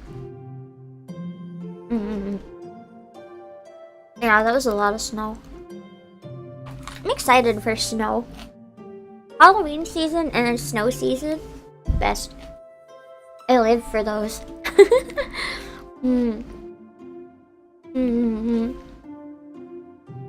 Best times of the year. Oh god, I just remembered something. This is near. Yesterday when I got here, it was actually storming kind of bad, and I was like, oh. At first, I was like, oh, my trip is ruined. I was gonna go outside today. Hello, Tricky Rich. But then I kind of realized that that's a really good opportunity. Oh my god, it snowed so much once that you had to go to the second floor window to go outside. That's kind of cool though. Even though it must have been terrifying. I was bummed at first that everything was really gray and foggy and kind of scary. And then something possessed me to go outside for a walk in the scary weather while listening to Nier music. I actually loved it. I had a really good time. I had a really good time going for a walk in the storm with Nier music. Snow in summer, it's different when you're in an actual storm with lots of fog. It was really nice. It made me actually appreciate the storm too, which was kind of cool. You're gonna brave or reckless. It was a safe storm. It wasn't in any danger. It's mostly if there was any risk, it would have been for driving, like cars hydroplaning. There wasn't really any risk to be walking. It wasn't like a big path. Like there's not even any cars there. It was fine. It was just yucky. Like most people would be like, ew, why'd you go outside in that? And I was like, it's pretty. You guys want to know one thing I remembered on the plane that I used to think when I was little? Like, you know, we all think really stupid things when we're kids, right? Yeah, blizzard walks are dope. William, have you? Okay, guys. Rare and Kelly, let me tell you, if you've never walked in a blizzard, I need to tell you why walking in a blizzard is actually the best. Okay. So, walking when it's fresh snowing, especially a blizzard, is actually the most relaxing thing. Because this is something you can only understand if you've done it. It's so quiet. This is only really a thing while the snow is coming down. It's not, unless it's like obviously a blizzard where everything is blowing like crazy, then not so much. But during like a very calm blizzard or a regular heavy snow, a light snow, you don't get the same effect. But in a heavy snow, everything is very silent. Because, you know, a lot of the sound is trapped in the snow on the ground and even in the air. It stops a lot of raining soundproofing material. Basically, Lind understands. It's like the air feels really great on the lungs. It does. It's really clean and cool. And then like it's really unique and calming. And I love it a lot. It's super relaxing and makes you just feel really present in the moment, if that makes sense. Because there's not really any other sound or anything to look at, because everything is white. And then it just falls so silently on the ground, like doesn't even make noise when it lands. It's so relaxing. And it's like, it's one of my favorite things to do. Also, Tree Branch, please stop spamming again or you will get like permanently banned. Can someone resend the link for pinned? It should be right there. Is it not working? Is it not working? Do I gotta fix it? Anyway, I really like walking while it's snowing outside. It's like my favorite thing to do. On a completely unrelated note, do you guys want to remember something that I remembered when I was on my flight and I had to pee? Yes, I remembered it while I had to pee. But it's an adventure. Maybe just heavy snowfall. I mean, true. Blizzard, I guess, usually implies storm with wind. I consider any heavy snowfall a blizzard, but that's probably not the actual definition. Probably more like a winter storm. Okay, so first of all, when I started watching Whisper of the Heart, actually, like literally when I started the movie, I was like, I'm gonna have to go pee soon. I can feel that I need to pee. I should go very soon. So I got ready. And then I noticed the line. Because the front bathroom in the plane was broken, I was like, I'm gonna wait out the line and see if the line gets smaller. But after 45 minutes, the line was still getting bigger. The line was still getting bigger, and I was like, there's about 20 people almost to the front of the plane lined up to get in the bathroom. I think I'm gonna line up now. So I got in the lineup. You need the link again. Does it not work? It should be pinned. You can click it in the pinned link, or is there a problem? But yeah, I was like, okay, I gotta wait, and then turbulence while I was in line, clutching my stomach, trying not to pee. And I was like, oh no. And I stood there dying, just being like, please, with the turbulence, please, do not make us go to our seats. Please, let us go to the bathroom. Do not make us go to our seats because of this turbulence, or I'm going to actually explode. Like, I needed to pee so bad, I didn't even think I'd be able to put my seatbelt back on, guys. It was really bad. Like, you know when you feel so bloated that you feel like you have a food baby? Well, I felt so bloated, I felt like I had a pee baby, okay? Oh, Frosty J, like, I really had to go. And he was like, please don't make us go to our seats. Please don't make us go to our seats. Hello, Alvario. In-flight food was just cookies. So, I don't know. But, so, luckily, despite the turbulence, I think they understood how many of us needed to pee. The turbulence wasn't really bad. It's like medium small turbulence. So they just kind of let it slide and they let us stay in the line. But if you were in your seat already, you had to put your seatbelt on. So eventually I finally get into the bathroom. And I can relieve myself. And then I remember one thing that I thought for so many years. I never actually learned where it goes. But this is one thing that I thought for a really long time. Like, how many of you guys have been on an airplane? I think a bunch of you have been on airplanes before. But, the bathrooms in airplanes, if you want to know what they're like, basically think outhouse, but really small. That's pretty much the equivalent of an outhouse. For outhouses that flush, even the flushing sounds kind kind of similar. It just sucks it out really fast. So, for a long time, because with an outhouse, it just keeps falling down. I kind of thought for a long time, like many years, I don't actually know where they go. I don't know where they go, and this might be where it goes. Oh god. Also, can you ban Tree Branch? They are literally just spamming. So, I thought that, I don't know where they go, but I literally thought they just yeeted it, like, into the sky. I thought maybe just the contents, because of all the air, I thought maybe it just got sucked out and thrown out of the airplane to, like, rain down on the earth. Until one day I realized that's probably not what happens. Do I know what actually happens? No. So, unless somebody can prove me wrong, maybe that's right. But, I sincerely hope not. Imagine getting hit by yeeted feces. I know, that's why I was like, that can't be it. Hello, dog. I was like, that can't be it. I don't know what happens, but it can't. There's a tank. Okay, that's what I probably thought. Like a septic tank, like buses. But you see, that's what I also thought about buses for a long time. I thought it just got dumped on the road.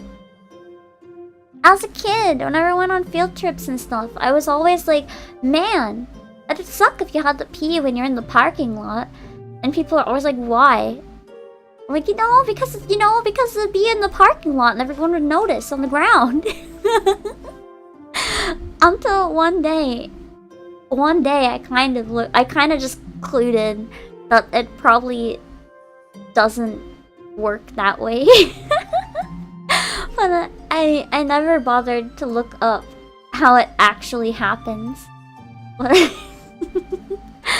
I'm gonna assume that's probably not it. Yeah. There's a tank in the plane, the waste is taken out after flight. That's pretty much what I assumed is probably what actually happened.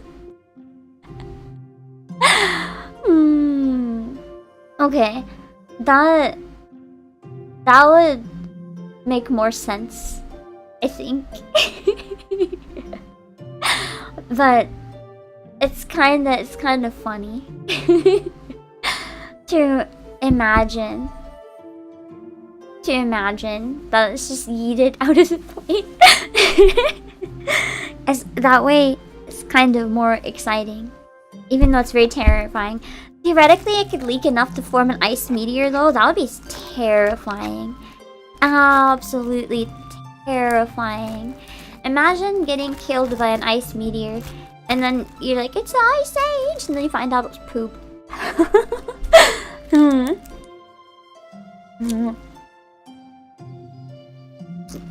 Kind of lighten the load somehow. I mean, it's better than eating passengers out the window if you have to, but... Hello, Loco. That shouldn't be a way to go.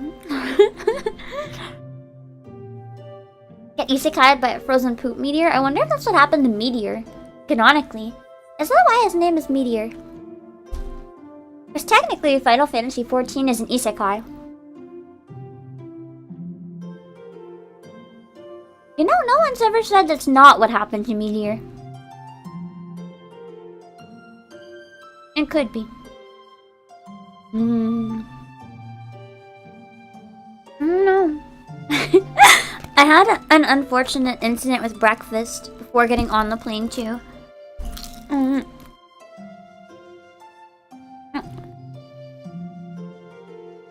So, Media-kun instead of Truck-kun, yeah. So one time,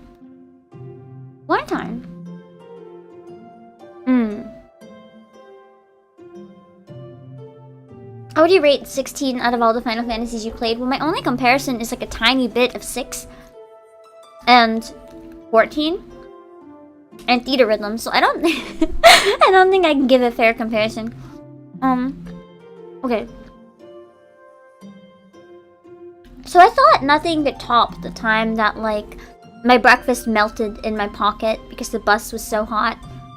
But I had another curse. I even bought my breakfast at the same exact store. Oh, Corvus. So I bought, oh, I remember now. I bought a bolo bun, which is basically like a pineapple bun, but instead of cookie on top, it's like cookie that's also brushed with like egg yolk. It's really, really good.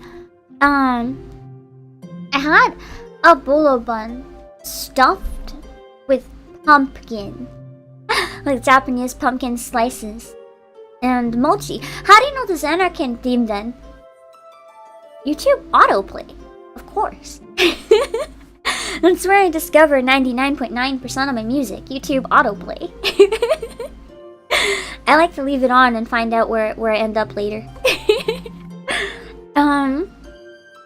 So it was a really good bolo bun, but it's kind of shaped more like a Danish than what you'd expect from a bolo bun. It was really thick and fluffy.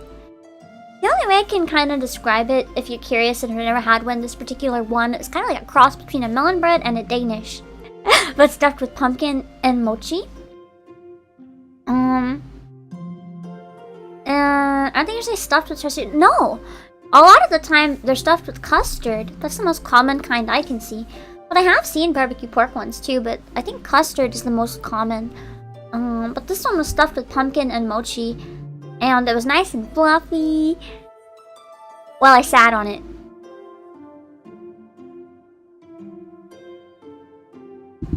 I sat on it.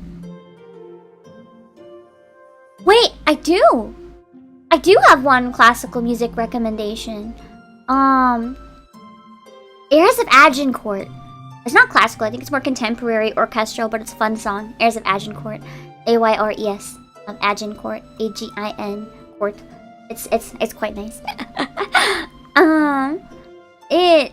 Yeah, so the entire Uber ride to the airport, I sat on my breakfast. I put it in my pocket, and I put my jacket on my body. But I didn't notice that I sat on the pocket for a straight hour. Hello, Florette. So, when I got past security, because they always say empty your pockets, but I'm a jerk. I never empty my pockets. I just leave everything in unless it's phone. I get through security and I reach in my pocket and I'm like, oh boy, time to eat. It was a pancake. I was like not even half a centimeter thick. It was a pancake. And it had been a really thick, fluffy bun. It was like flat. My butt was too powerful. It was far too powerful for this singular pumpkin bun. So, that was fun. And I was really hungry. So I ate it anyway. I ate it anyway, even if it was a little disappointing. It was a tad disappointing. It still tasted good, but the texture was so wrong. Hello, Patrick Adams. Good luck with the language learning. It's like, imagine eating a croissant, but you hit it with a mallet. That's the only way I can describe what the texture was like. It's like a croissant, but you hit it with a mallet. It's so wrong. It's so wrong. I need to buy another one if I'm ever in that area again, just so that I can have a proper bun that's not a total pancake. And that was the only thing I had to eat that day too. I didn't pack my bag properly. I accidentally checked all my food. I had to wait a lot of hours until I got where I was going, and then I eventually got katsudon.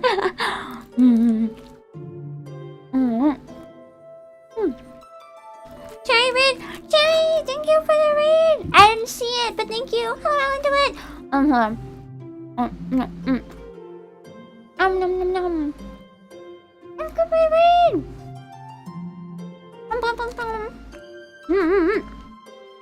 I can't pull up any clips today just because just because I am streaming on a laptop with trackpad and I already had an oopsie. But thank you for coming. Cherry is another great streamer with a lot of fun shorts and does a lot of cool stuff. So make sure to go check out Cherry as well. Hold on. I haven't eaten a lot today. I'm gonna be eating. Screen reveal. Yeah, luckily there's nothing weird up, but my audio is a little different than usual. Very good recommendation. I'm glad you liked it. For those of you who don't know me, I'm currently traveling. I'm at an Airbnb, which is why my audio sounds really bad. I'm also infinitely more say-so than usual because there's like kids upstairs and I don't want to be that person. So, hello! I do a lot of streams like Final Fantasy XIV. We have a song cover releasing, well, a preview of it, in a little under an hour. So that's going to be really exciting. I'm going to raid into the raiding room so you guys can be the first ones to hear it. It's really cool. There's like tons of VTubers in it. And I stream a lot of Final Fantasy XIV. I do a lot of music. I also stream a lot of Nikkei and voice acting content. Other than that, I kind of hop around a little bit everywhere. I also travel a lot, so you guys get weird days where I do Zatsudans from Airbnb or hotel Wi-Fi, like today, and we just hope for the best. I also announced some new merch! You see this drawing right here of me? Do you like it? Me with the bow, do you like it? You better. Because if you do, I am releasing it. Well, it's already released, actually. I pinned the link. As a mouse pad for $10. $10 US. You can get it. It's 65 centimeters or 24 inches. It's big.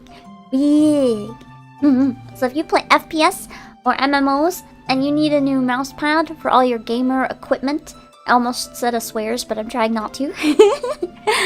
Then you can get this one. Oh, shit! What is it Canadian? More. Let me look it up on my phone. It's more. Yes. I don't think I can search for it on the website yet, actually. You can only use the pinned link for now. So I don't think I can get that information, but more. Cause exchange rates are butts. Also, hi Ocean, and hello everyone else who came in. I usually try to say hi when new people come in, but I have not really been able to this time, just because my brain is mush. I've barely eaten today, and I'm so tired. Listen, guys, we watched how to cook geuduk clam. That's the kind of day this is, okay?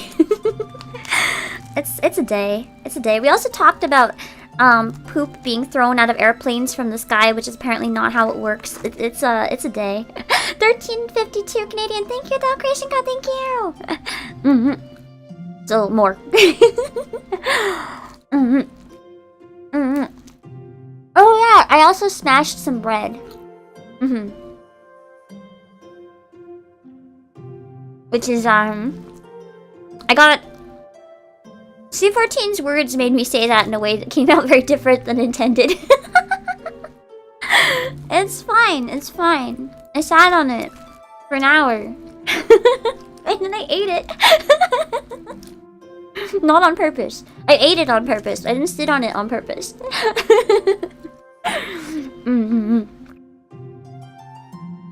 But it was, that's the worst part. It was warm. It was warm. I was like, this is uncomfortable. But also, I'm hungry. It is an adventure.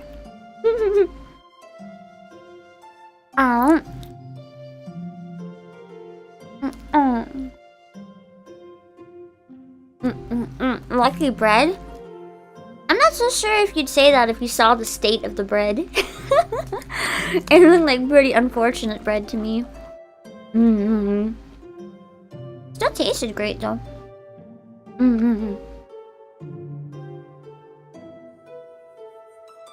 I wonder who invented flatbread.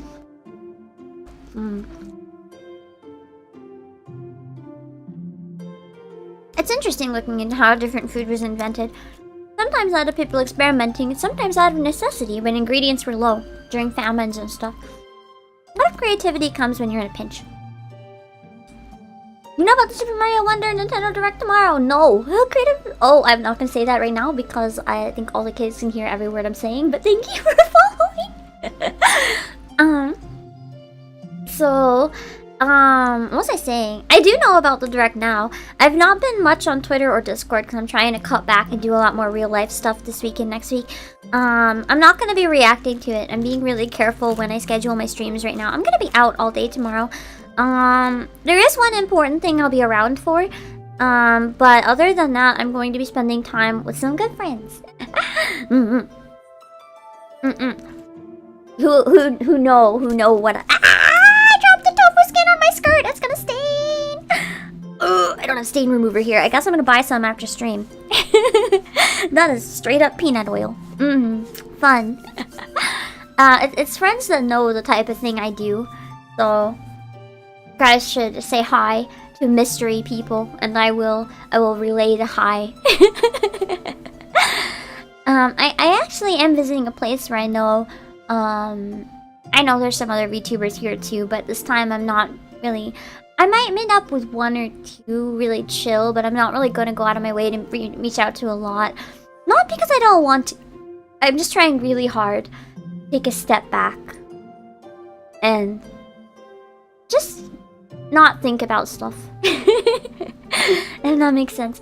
Let soapy water right away. I mean, I could go rip my skirt off and do that, but sometimes I find soapy water can make stains worse and expand, so it's probably better, even if I have to wait until I'm home and then try to unstain it there, it's probably safer to use proper stain remover. Wow, literally streaming right now. I'm streaming a lot less than usual though.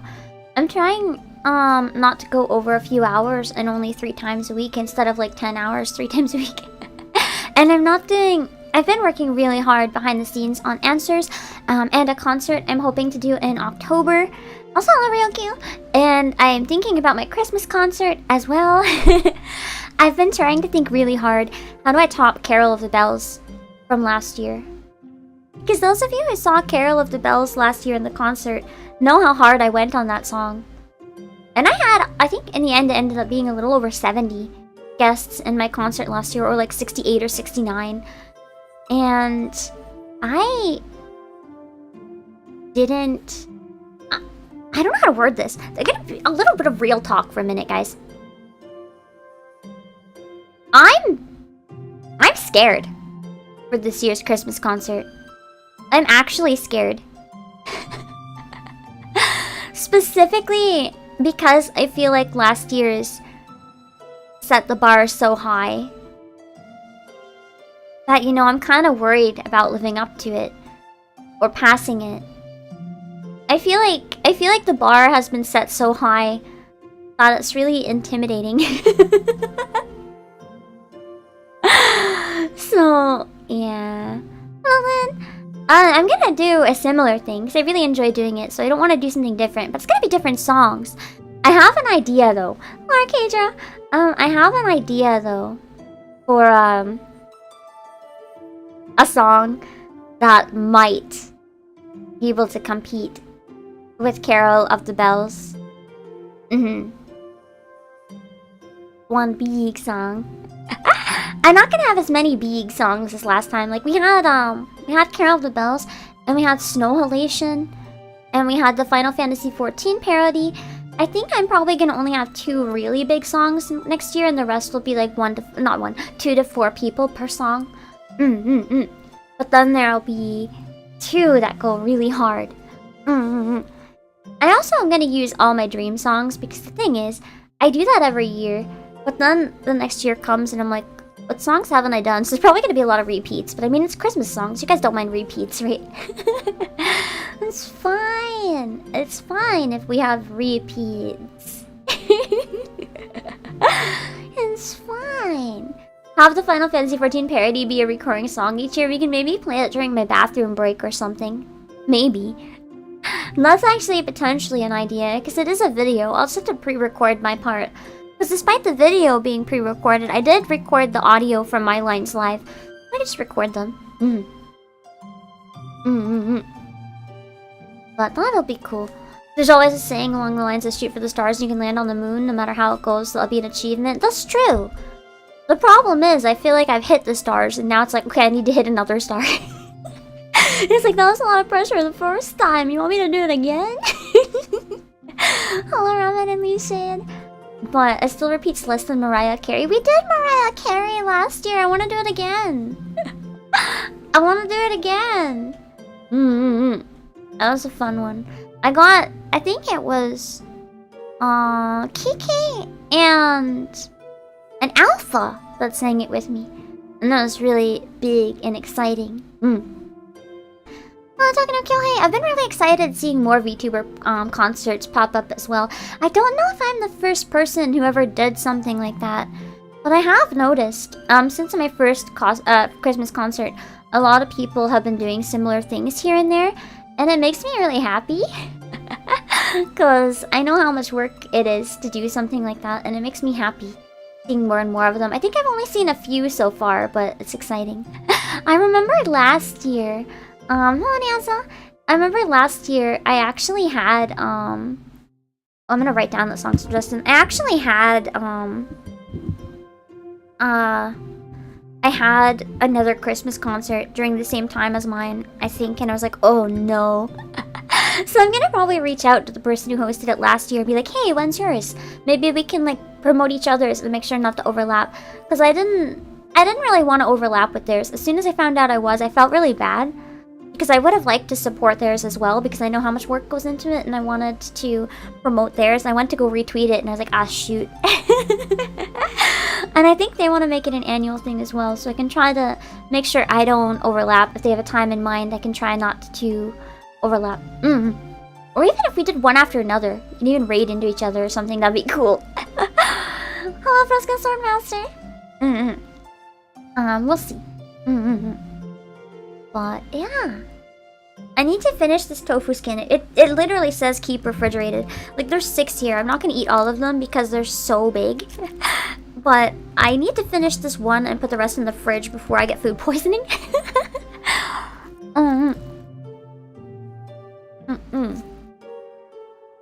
It's been sitting out for like 5 hours. I've eaten food sitting out for longer because I'm slow at eating, so it's fine. But like, I don't want it to get any worse. It's kept in a warm area in the store instead of a cold area, so like I know this stuff is fine. And I've had like pork in sandwiches and stuff for like 8 hours and I still eat it and it's fine. But I just want to make sure that I put this one back in the fridge.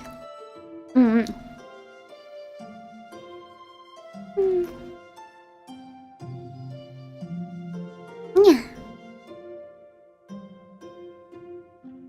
My cooked pork has also been out that long, so I'm slightly more worried, but I mean, it should be okay maybe. I'll be right back. I'm putting the rest of it in the fridge. Hold on.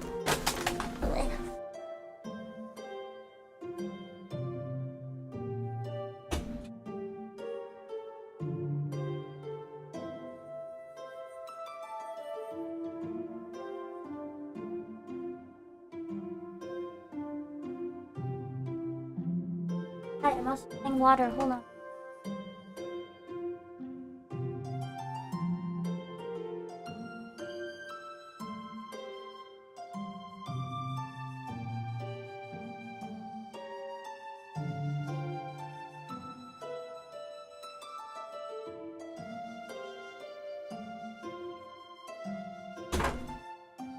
Okay.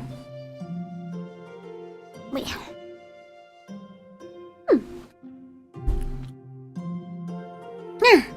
The pork should still be okay. I'll keep eating that. I have seen Naka's tweet about having a mug egg. I can't say I've ever tried a mug egg. I think the weirdest way I've ever cooked an egg was in the air fryer. I think I did it wrong. Because when it came out of the air fryer, it was pulsing.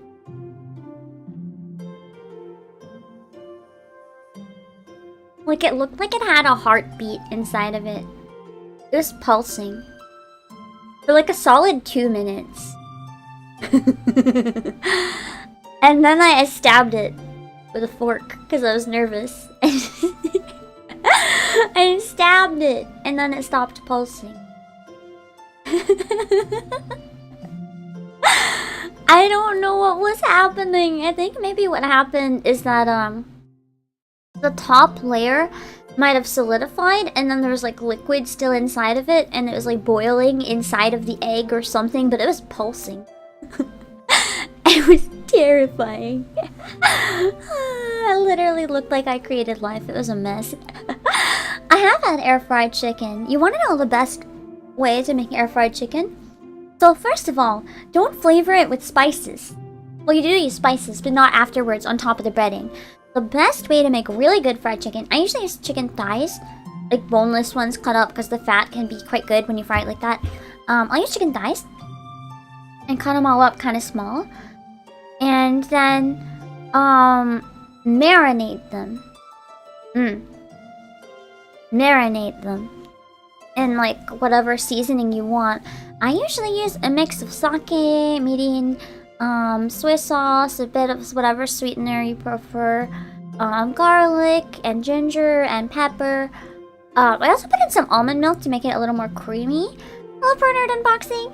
So you can kind of put whatever you need, whatever flavor you want. Like you can use sauces. I don't use MSG personally, just because I feel like it's already good as is.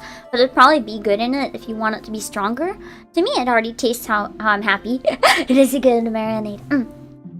I'll often use that, but you can also use other stuff. If you have like buldak, like really spicy Korean sauce, that's really good. If you put a little bit in the marinade as well. It makes the chicken spicy, but like under the breading. Like the breading is not spicy. The chicken itself is spicy because you marinated it for, I recommend at least 12 hours. And it's really good. Oh, come on. And then what you do, you need to make sure you have a lot of liquid, which is why I'll add like extra milk, like almond milk to it or something to expand the liquid. It just like karage, yeah, it kind of does. What I do is I use cornstarch, only cornstarch for the breading. So I'll take it out of the marinade, dip it and roll it around in the cornstarch, but then I take it and dip it back in the liquid with the cornstarch already on it. Like back in the marinade, make sure it's fully dunked. And then I'll roll it around again in the cornstarch. And then if you air fry that, sometimes it can stick to the fryer a bit, which is really annoying. But if you freeze it first, it might prevent that. But it's really good. The double, believe it or not, the double timing of like dunking it back into the liquid and then back in the cornstarch makes the breading extra crispy. And if you like really crispy fried chicken but don't want it to be too greasy, making this in an air fryer is really good. It's just really time consuming. But it's really delicious. If you want to make air fried chicken in a recipe, parchment paper. I don't use any paper in an air fryer, just so that the air circulates better. But honestly, it probably would help it not stick if you use parchment paper, which is different from wax paper. Yeah, you don't want a fire hazard. For this one, it's kind of actually grilled might be kind of good too. I like air fried chicken the best. I also like slow cooked chicken, like pulled pork but made out of chicken breast. I like that quite a bit. Especially flavored with teriyaki and then served with a side of like alfalfa sprouts. That's good. Oh yeah. Did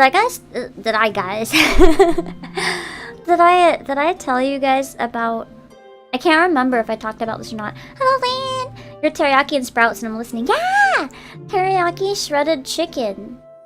And then you just have that with a side of like alfalfa sprouts. You can put them both on a burger. You can put them both on a burger bun. Or you can have it on rice. Or you can just have extra chicken and sprouts and you don't even have to have anything else, which is usually what I do, just so I can eat extra chicken and sprouts. I forgot that I can't eat rice, actually. Just because I had to take a medicine for my stomach. And it makes it hard to digest certain things, so I have to be really careful if and when I eat carbs. Like bread, I love it, hurts me. Rice, I love it, but it hurts me. Yes, the flattened bun hurt me. I just didn't care. But I forgot when I had the katsudon that happens, and I was in so much pain because I did not mentally prepare. I felt like I ate bricks afterwards. I was like... trying to walk around feeling like I had bricks in my stomach. It was terrible. That's not the worst though, because I've never been the biggest fan of like... I'll eat bread sometimes as a treat, or rice sometimes as a treat. Oh, dare say it, but I'm not the biggest fan of like rice or breads or potatoes. I would rather eat like more of the side dishes and protein. I'd rather have like chicken and veggies for the whole meal than have noodles or rice with it. So it kind of worked out for me anyway, because it's just the way I like it anyway. So it's not the worst. Take my protein and I'll take your carbs. Sounds good. I'll eat your chicken, you can have my rice. This is sounding good. I do sometimes eat it for treats though, so like if you hear me being like, I'm eating chips or I'm eating bread, I have very carefully chosen the timing and decided that it's worth the pain. Because it's not a permanent thing or a dangerous thing, it's just awful. But it's sometimes worth it. I've had sweet rice. This is good. I think my favorite type of sweet rice is actually Hong Kong style, like rice noodle rolls. I don't know the word for them. It's like sheets of rice cake, but they're kind of rolled up, and then you pour on like soy sauce, and I think it's usually like soy sauce and honey and peanut butter or something like that. Oh, something like it's really good. Not famously, no, it's totally different. Hold on, let me see if I can find a photo. It's almost a dessert, but I don't think it's usually considered a dessert. Let me see. I can't type. It's not letting me type. There we go. Rice rolls. It's very much a Hong Kong street food thing, but you can get them elsewhere as well. They're just kind of hard to find.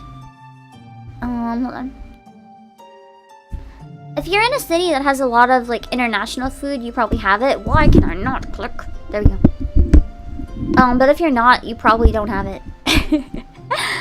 It's that level of kind of obscure to find sometimes. Let's see.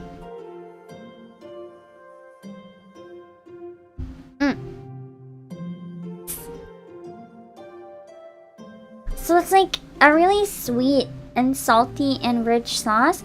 It's not tteokbokki, even though the rice cakes kind of look similar. It's like a really flat cake that's rolled up. It's like a rolled one. A bunch of thin layers rolled together. But it's good. I don't know how to pronounce that. I just know this is the place I got it. Called them rice rolls. I don't want to butcher it and get cancelled, because I feel bad. I feel so bad whenever I try saying anything in like any language I don't know. I had that recently. I tried pronouncing something at an Italian place. I tried pronouncing one thing, and the staff glared at me, and I was like, I felt bad. So that anxiety is like extra strong because I feel so bad for messing up. But I tried. Anyway, it's really good. It's really good. Ima 頭がないから日本語はちょっと眠いダメです。ありがとうざっとり。ダメです。こんばんはエルンスティール。こんばんはコードルーミー。Yeah, the really nice ones have soy sauce and peanut sauce like that one. You can also get it with like beef brisket or lots of other stuff too. Yeah, mine came with chili. I just didn't put it on, so I can't vouch for if that's good or not, but I'm assuming I would like it because I love chili. Oh my god, I'm falling asleep. I'm just mentally drained. We've been trying so hard to get the full song cover out today, and it's just not happening. Well, it's a preview though. But I've been working my butt off, and Nobu has been working his butt off, and it just didn't quite make it in time. You know, that's okay. But we're both very exhausted from pulling so many days of minimal sleep trying to get it done, man. You didn't miss the announcement, but I'll show you again real quick. My loading screen for the new Final Fantasy XIV MSQ streams is now on March. It's a 65 centimeter playmat or mouse pad, and it's only $10 USD. So if you need a new mouse pad, just saying, they're limited edition until they sell out. So if you like it, you better grab it, because it'll be gone. It'll be gone. It's been in the works for a really long time, actually. I think I've had this done since I finished A Realm Reborn. But then we were gonna try to release it with the song cover. I didn't want to delay it again, so we're just releasing it. Yeah. The link is pinned in chat if you want to see it. Yes. It is really, really cute. Because basically the art was so nice when I saw it. And I was like, people use mouse pads when playing MMOs. So I think it'd be a great match for the community if we made my Final Fantasy loading screen that obviously had a lot of love put into it, into a mat. I mean, we have the rights to it anyway, so why not? You might as well, right? And it is a desk mouse pad. It's not just one for the mouse. It's like keyboard and mouse can go on it. So it's a real nice big one. I figured when I announced a mouse pad, people would probably be disappointed. There's not a certain type of mouse pad, but you know, I like this one. I like this one. It was 2 feet long. So it's definitely not something if you have a tiny space, unless you also want to put your keyboard on it. You could probably put your whole laptop on it, depending how big your laptop is, to be honest. I don't know how safe that would be for cooling though. But I thought it would be exciting, so desk mat is better. I feel like a desk mat is more useful. It might not be as exciting, and that's kind of another part of it, TGM. I mean, the thing is, the Yabe ones, sure, there's gonna be people who love it. There's gonna be people who love it. But thing is, it's not gonna be for everyone. And this is more flexible. Safe for work and not safe for work enjoyers might still like this one. So, you know, it's something that I feel like more people would be interested in, if that makes sense. Business brain. CEO brain. It is still thinking about the super. You got a Lune with 40 pulls. Nice. The desk mat saved your computer in that one Nikki stream.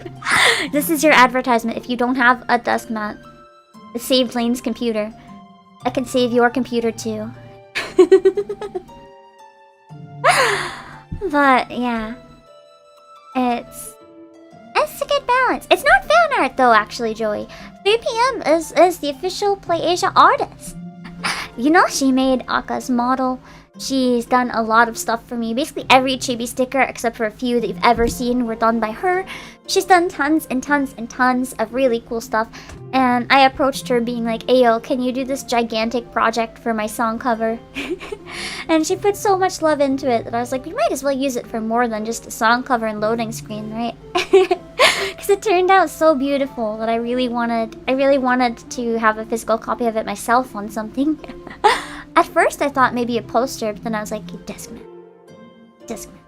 If you're clumsy like Doll Wife and spill your tea, Discman will save your life. My desk actually has paint peeling off because of how many times I've spilled my drink. It's really bad. My desk is wrecked. And yeah, this one is safe for work in the literal sense. If you work in an office, you can use this in your office. Most cultured mouse pads cannot be used in an office setting. So you can safely use this in your office. You may have to answer some questions, but you don't have to answer specific questions that can get you fired. So this one is superior anyway, so you know. Anyway, one thing I was gonna say a while ago but forgot. Did I tell you guys? I can't remember if I already talked about this. Did I tell you guys what happened when I tried leaving the airport to get to my Airbnb?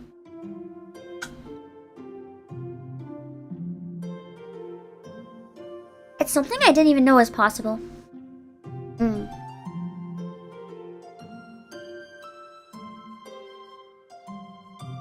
Every mousepad's safe for work if you're brave enough? No, you might get fired. I wouldn't call that safe unless you say it's worth it. Do you guys know? Well, I mean, I guess this is a thing that can happen. I just never anticipated it would happen. I did not fall in another gap. I minded the gap, thank you.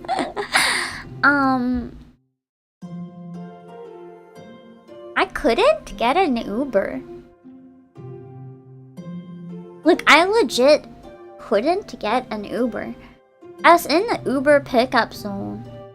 And I tried for straight half an hour. Over and over again, doing nothing but requesting Ubers. And I couldn't get one. I kept saying there's no cars available. I didn't even know that happened. I didn't even know that happened. Oh, Andrea Shannon Studios, you think I would take a taxi. You think I would be a normal person and take a taxi, but here's the thing. So, an Uber would have cost me around $50 to where I needed to go because I'm staying really far from the airport. The taxi, when I estimated it, said it was going to cost me $100. I do have a 5-star rating. The taxi said it was going to take $100. I didn't want to pay $100 out of pure spite. I did not want to pay $100. So, I took my gigantic suitcase that's so big I could curl up and nap in it in the airport. And I went on the bus. I took the bus for like an hour until I was closer to my Airbnb. And I was at like a big public location. Like I took the bus essentially to like a big train station, and believe it or not, the train station has no public transport connected to it. So it's like an international train station. I took the bus to Hello Dragon. Also, if this person spams Josh, you know what to do. So I took the bus with the giant bag. It was terrible. I was like flopping all over the place, trying not to lose or drop my bag. But I managed to get to the train station that was around halfway, to where I needed to go. And then I was able to get an Uber from there pretty easily for only $20. So, you know, that worked out. That worked out. It was annoying, and it took a lot longer, but you know, in the end, it worked out, and that was good. But I didn't know that you can like not get an Uber. I just always assumed there'd be cars available, you know. I always assumed there would be cars available.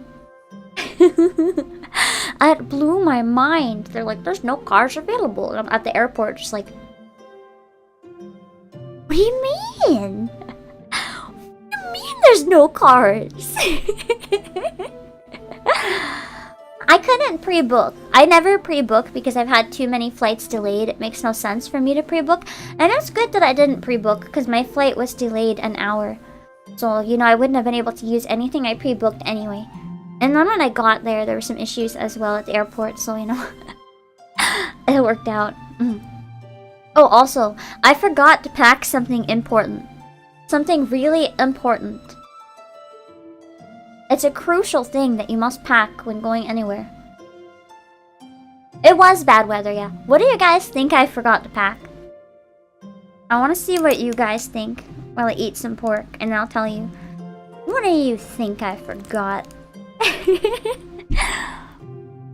I'm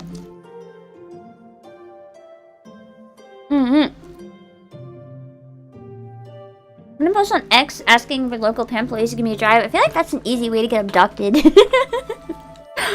Ah, there's a mouse pad! Oh, no. This is a new mouse pad for $10. The link is pinned in chat. It wasn't a phone charger or ID, but last time I traveled, I forgot my wallet. Not this time, but last time I forgot my wallet, and I had to order food from PayPal, Uber Eats only. I only had PayPal my whole trip. It was horrible.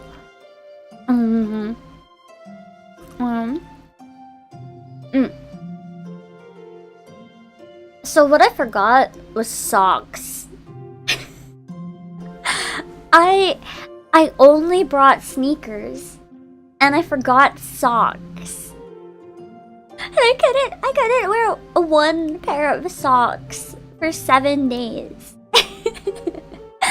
So I dropped my stuff off at the airport. Some airports will let you like drop off your luggage and keep it there for a long time. So I basically found a desk where you can store luggage, and I was like, please, I need to buy socks. They just looked at me like, okay. And I stored my luggage, and I bought some socks. I bought a bunch of Gudetama socks. I'm wearing them right now. Gudetama is just doing this little dancing wiggle of disappointment. And I'm just like, I can relate to this. Every time I look at my feet, I'm just like, same bro. Same bro. Called the employees abductors. No, I didn't. I called the public. The public. Listen, if you post on a public Twitter, it doesn't matter. It could not even be a follower. It could be some rando that sees it and is like, "Ayo, I'll go get you." I'm not gonna post on a public forum that I'm at any location. Never. Unless it's like a scheduled meet and greet and I have safe people with me. I'm not gonna do that. For the most part, anyway, I feel like 99.9% of you guys would be nice and help if I was ever in a pinch like that, but it's not worth the 0.01 chance, you know? It's not worth the 0.0. You just imagine I post on Twitter and be like, man, I forgot my socks, and then somebody just pulls up and is like, hop in the van, we have free socks. I had to run for my life. I would run for my life. There's always that one guy. That's the thing. There's always that one guy. Even if you're not a public figure, if you post where you are online, there's always that one guy. It's just good not to. Hello, Darkwill. But yeah. It was annoying, but it just made me $100 for what to do, buy 10 mouse pads? What do you need to do with that money? Are you making the next Sayaka Maizono mansion? You cannot catch me with free socks. You might be able to catch me with free fried chicken though. Get a fried chicken truck and then put a sign free. And be like, opening day, free fried chicken. I would be in that van so quick. I would be in that van. Me literally giving how to kidnap Pam tips. This is a weird stream. Socks and fried chicken is understandable. Oh, you need to spend it for free shipping. That's understandable. I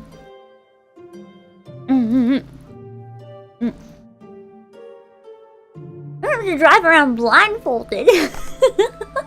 I feel like you'd get dead. You'd get dead. You'd crash into something. That's probably a bad idea. It'd be the world's worst game of Marco Polo where I try to just direct blindfolded pimp when he's driving me. Just drive blindfolded better, you know. Be able to just listen to the cars and know exactly where they are.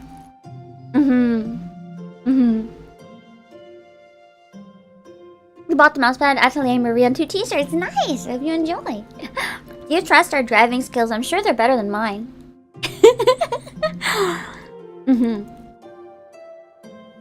The Tubi Nikkei trailer dropped. Yeah.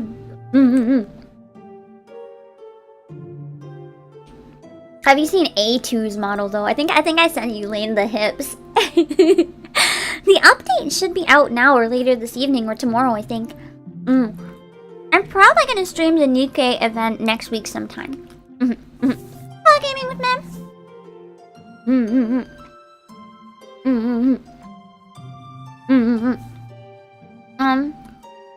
But yeah, you haven't seen Tubi? Really? Tubi was... Oh wait, Tubi was posted first, I think.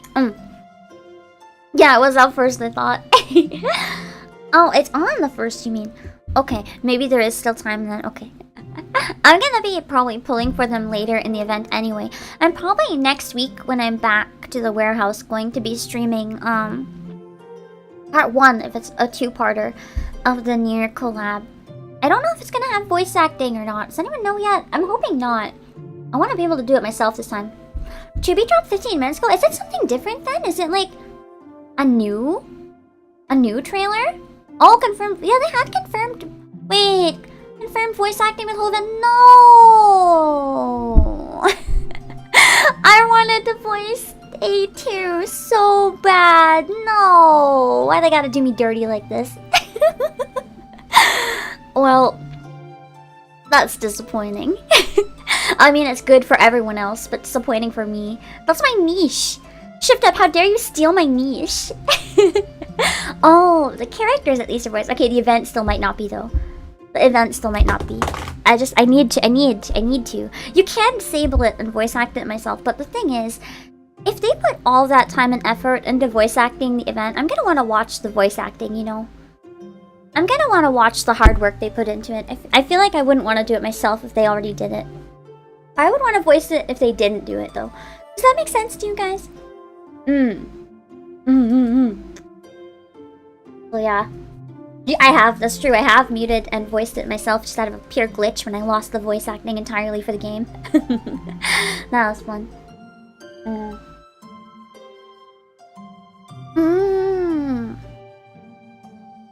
That's true, there will be the Bond stories. I have 30k gems, so in theory I should be able to get at least one of them. Who are you guys gonna prioritize? I think I'm gonna prioritize A2. The hips, I'm weak. I'll try to get 2B as well if I can though. But I would like to prioritize A2 just because I'm a really big fan of Kaine. But I think most people are probably prioritizing 2B. Exactly, I want to know what the rocket launcher sword is. How do you have a sword that's a rocket launcher? Okay, you'll get Pascal, that's fair. Pascal is free. I'm disappointed by the Nikkei community, I'm gonna be honest. I've been really looking forward to Pascal. I feel like it's a silly, fun unit. And I went on Twitter when they announced Pascal and I was stoked. I was like, this is so cute, this is so funny. And almost every single comment, like I don't think I saw any other comments, and then I stopped scrolling down, was people being like, I'm quitting Nikkei, get this robot out of my game. And I'm just like, guys, like I haven't played any of the Nier games yet, so I don't really understand the importance of their role. I just thought it was such a cute, silly design that I was like, this is fun. I like it. This is fun. The hate is so stupid. We're getting fed so good by all these other designs. Can't you just take this one character that is not a waifu and like deal with it? I agree. I thought Pascal was a great idea. So I hope everyone comes around, because honestly, I'm gonna admit, the community I've had in the Nikkei streams, there have been times I got really mad with people blatantly spoilering. So I'm probably not gonna look while I'm actively playing at chat as much during Nikkei streams, because I've had a lot of issues with spoilers. But for the most part, the community that we have on stream for Nikkei is really fun and really wholesome and really welcoming. So it made me really disappointed hearing that the majority of people that interact with Shift Up are very different and very vocal and very rude. Like, it's very rare that I'll see people making nice comments on Nikkei stuff. It's either like entirely horny commenting, which is fair, but or it's like literal anger at something.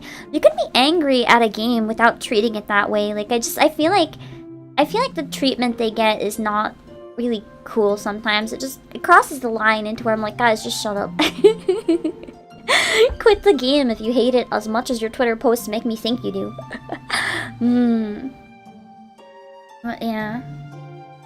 It is, I would like to think it's a minority. The game, I think it's not even people that hate the game, it's people that have been so spoiled by the game that they're being very entitled about it. Oh, Squeaky! They're just being very entitled. I think that's the most important word for it. Fan bases can get really entitled, and then it's really annoying. I feel like there's definitely minimum expectations. Like, as fandoms should expect things. They should expect a good quality. But I feel like there's also such a thing as just going too far and being entitled, and this is one of them. Hello, Trooper! Speaking of the update, did you see they were adding an events portal to include the first one and overworld? I didn't! So there's gonna be an events portal so people can replay key events? I actually didn't do the first event, I don't think, so that's kind of fun. Maybe I can go back and play it. I can finally finish my day by day. That'll be nice. But yeah, I think it'll be interesting to see where it goes. But I've been really liking the writing, so I'm excited. Like, didn't have to do that. They're already offering 2 methods of skin acquisition. I will say if I'm gonna criticize Shift Up, one thing I don't like is the skin gacha. And I've been very vocal about this. I don't like that you can get the skin via gacha. If you want to have a skin gacha, I think you should be able to get it in your first pull. Like, even if it's very rare, you should have a chance free to play to get it. You should at least have it 1 chance, if nothing else. I feel like it's cruel to pay to maybe get a skin. Not even the character, just the skin. If you want to make people pay the costume gacha, if not the normal costumes, at least the costumes you get with costume gacha should come with a copy of the character and a spare body if you already have them. Because I feel like for a lot of people that would be worth the $60 or whatever it is. If they get a guaranteed version of a character and a skin, that might make it a little more worth it based on pulls being so expensive in that game anyway. But costume only gacha is like, it's just lazy. You can buy Automata for the same price as 2B in a yukata. Yeah, what do you guys want? Do you want to buy 2B's entire game, or do you want to buy 2B in a yukata? I say this knowing full well some of you guys are going to buy 2B in a yukata. I personally don't agree with it though, and I'm not going to be doing that. I'm going to steer clear of any costume gacha. I don't really want to support that behavior. Even if it's ones that I like, I don't want to pay into that aspect of the game because it'll just encourage them to do it more. The fact that they did more of them after Rupees makes me think they've earned a lot of money from it. I actually own Automata and Replicant. I've just never had time to play them yet. But I own them, I swear. You're ready for both Bloodbath of Near Orchestra? I'm so excited. I want to go so bad. I'm so tempted. I know there's one location that I'm not going to, but I've been to before, so part of me is like, should I travel back? But I also don't think I should do that to myself. So I don't think I'm going to catch it. I'm going to keep an eye out if they open up new locations, though. I was going to join the Bloodbath, but because of this trip, I don't think I can afford it anymore. And that's okay. Hello, 97. Alright, I think I'm going to raid my waiting room for the song cover soon and go promote it on Twitter. I want you guys to see the song teaser. So it is time. So we're gonna read the waiting room in probably a couple minutes. Yeah, big hype. Fantasy Star Online 2 has costume gacha? Wait, it does? Oh, that's so mean.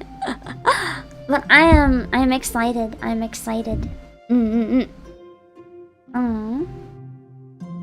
But yeah. I think we have time for one more story before I end. One more story. I know there's a lot of stories about needing to pee today, but it's a story about another time today that I needed to pee. I drank a lot before going to the grocery store where I saw the Guduk clown. And in the store, the whole time walking through, I was like, man, I gotta pee.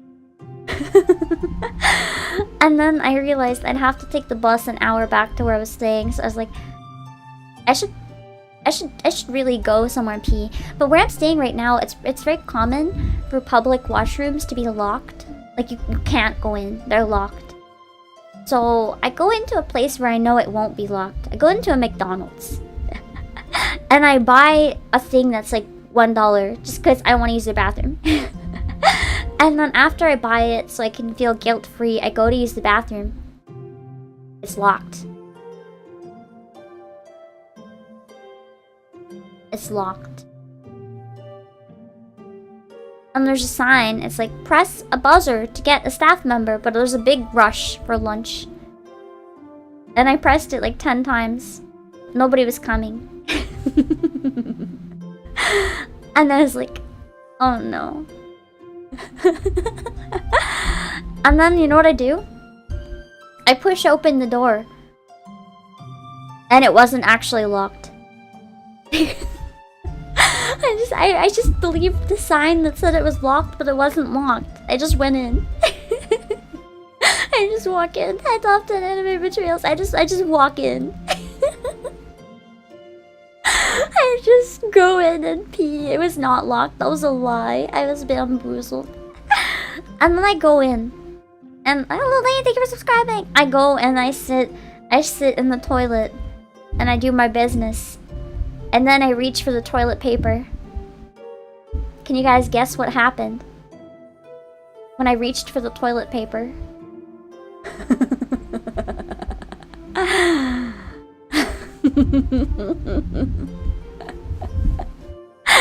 There was none.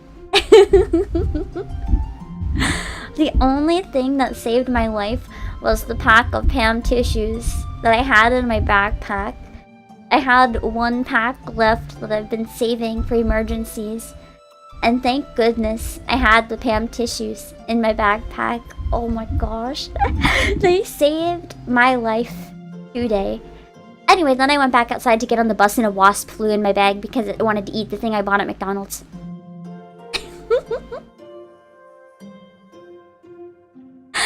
It's been a day.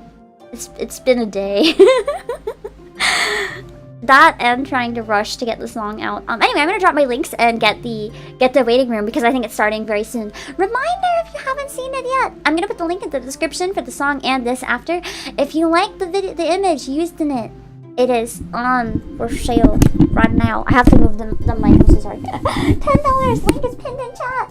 Hold on, let me drop my links stupidly quick, and then we're gonna rate the waiting room. Okay. Twitter, Discord, Twitch, music, Playasia. Okay, I'm gonna make sure the raid is set up, and then we're gonna go. We're gonna new me, because it is starting any second. It is starting any second. And I gotta make sure we catch it. Okay. Hold on. Let me make sure it's good to go. How are we doing for time? Okay. I'm gonna rate it by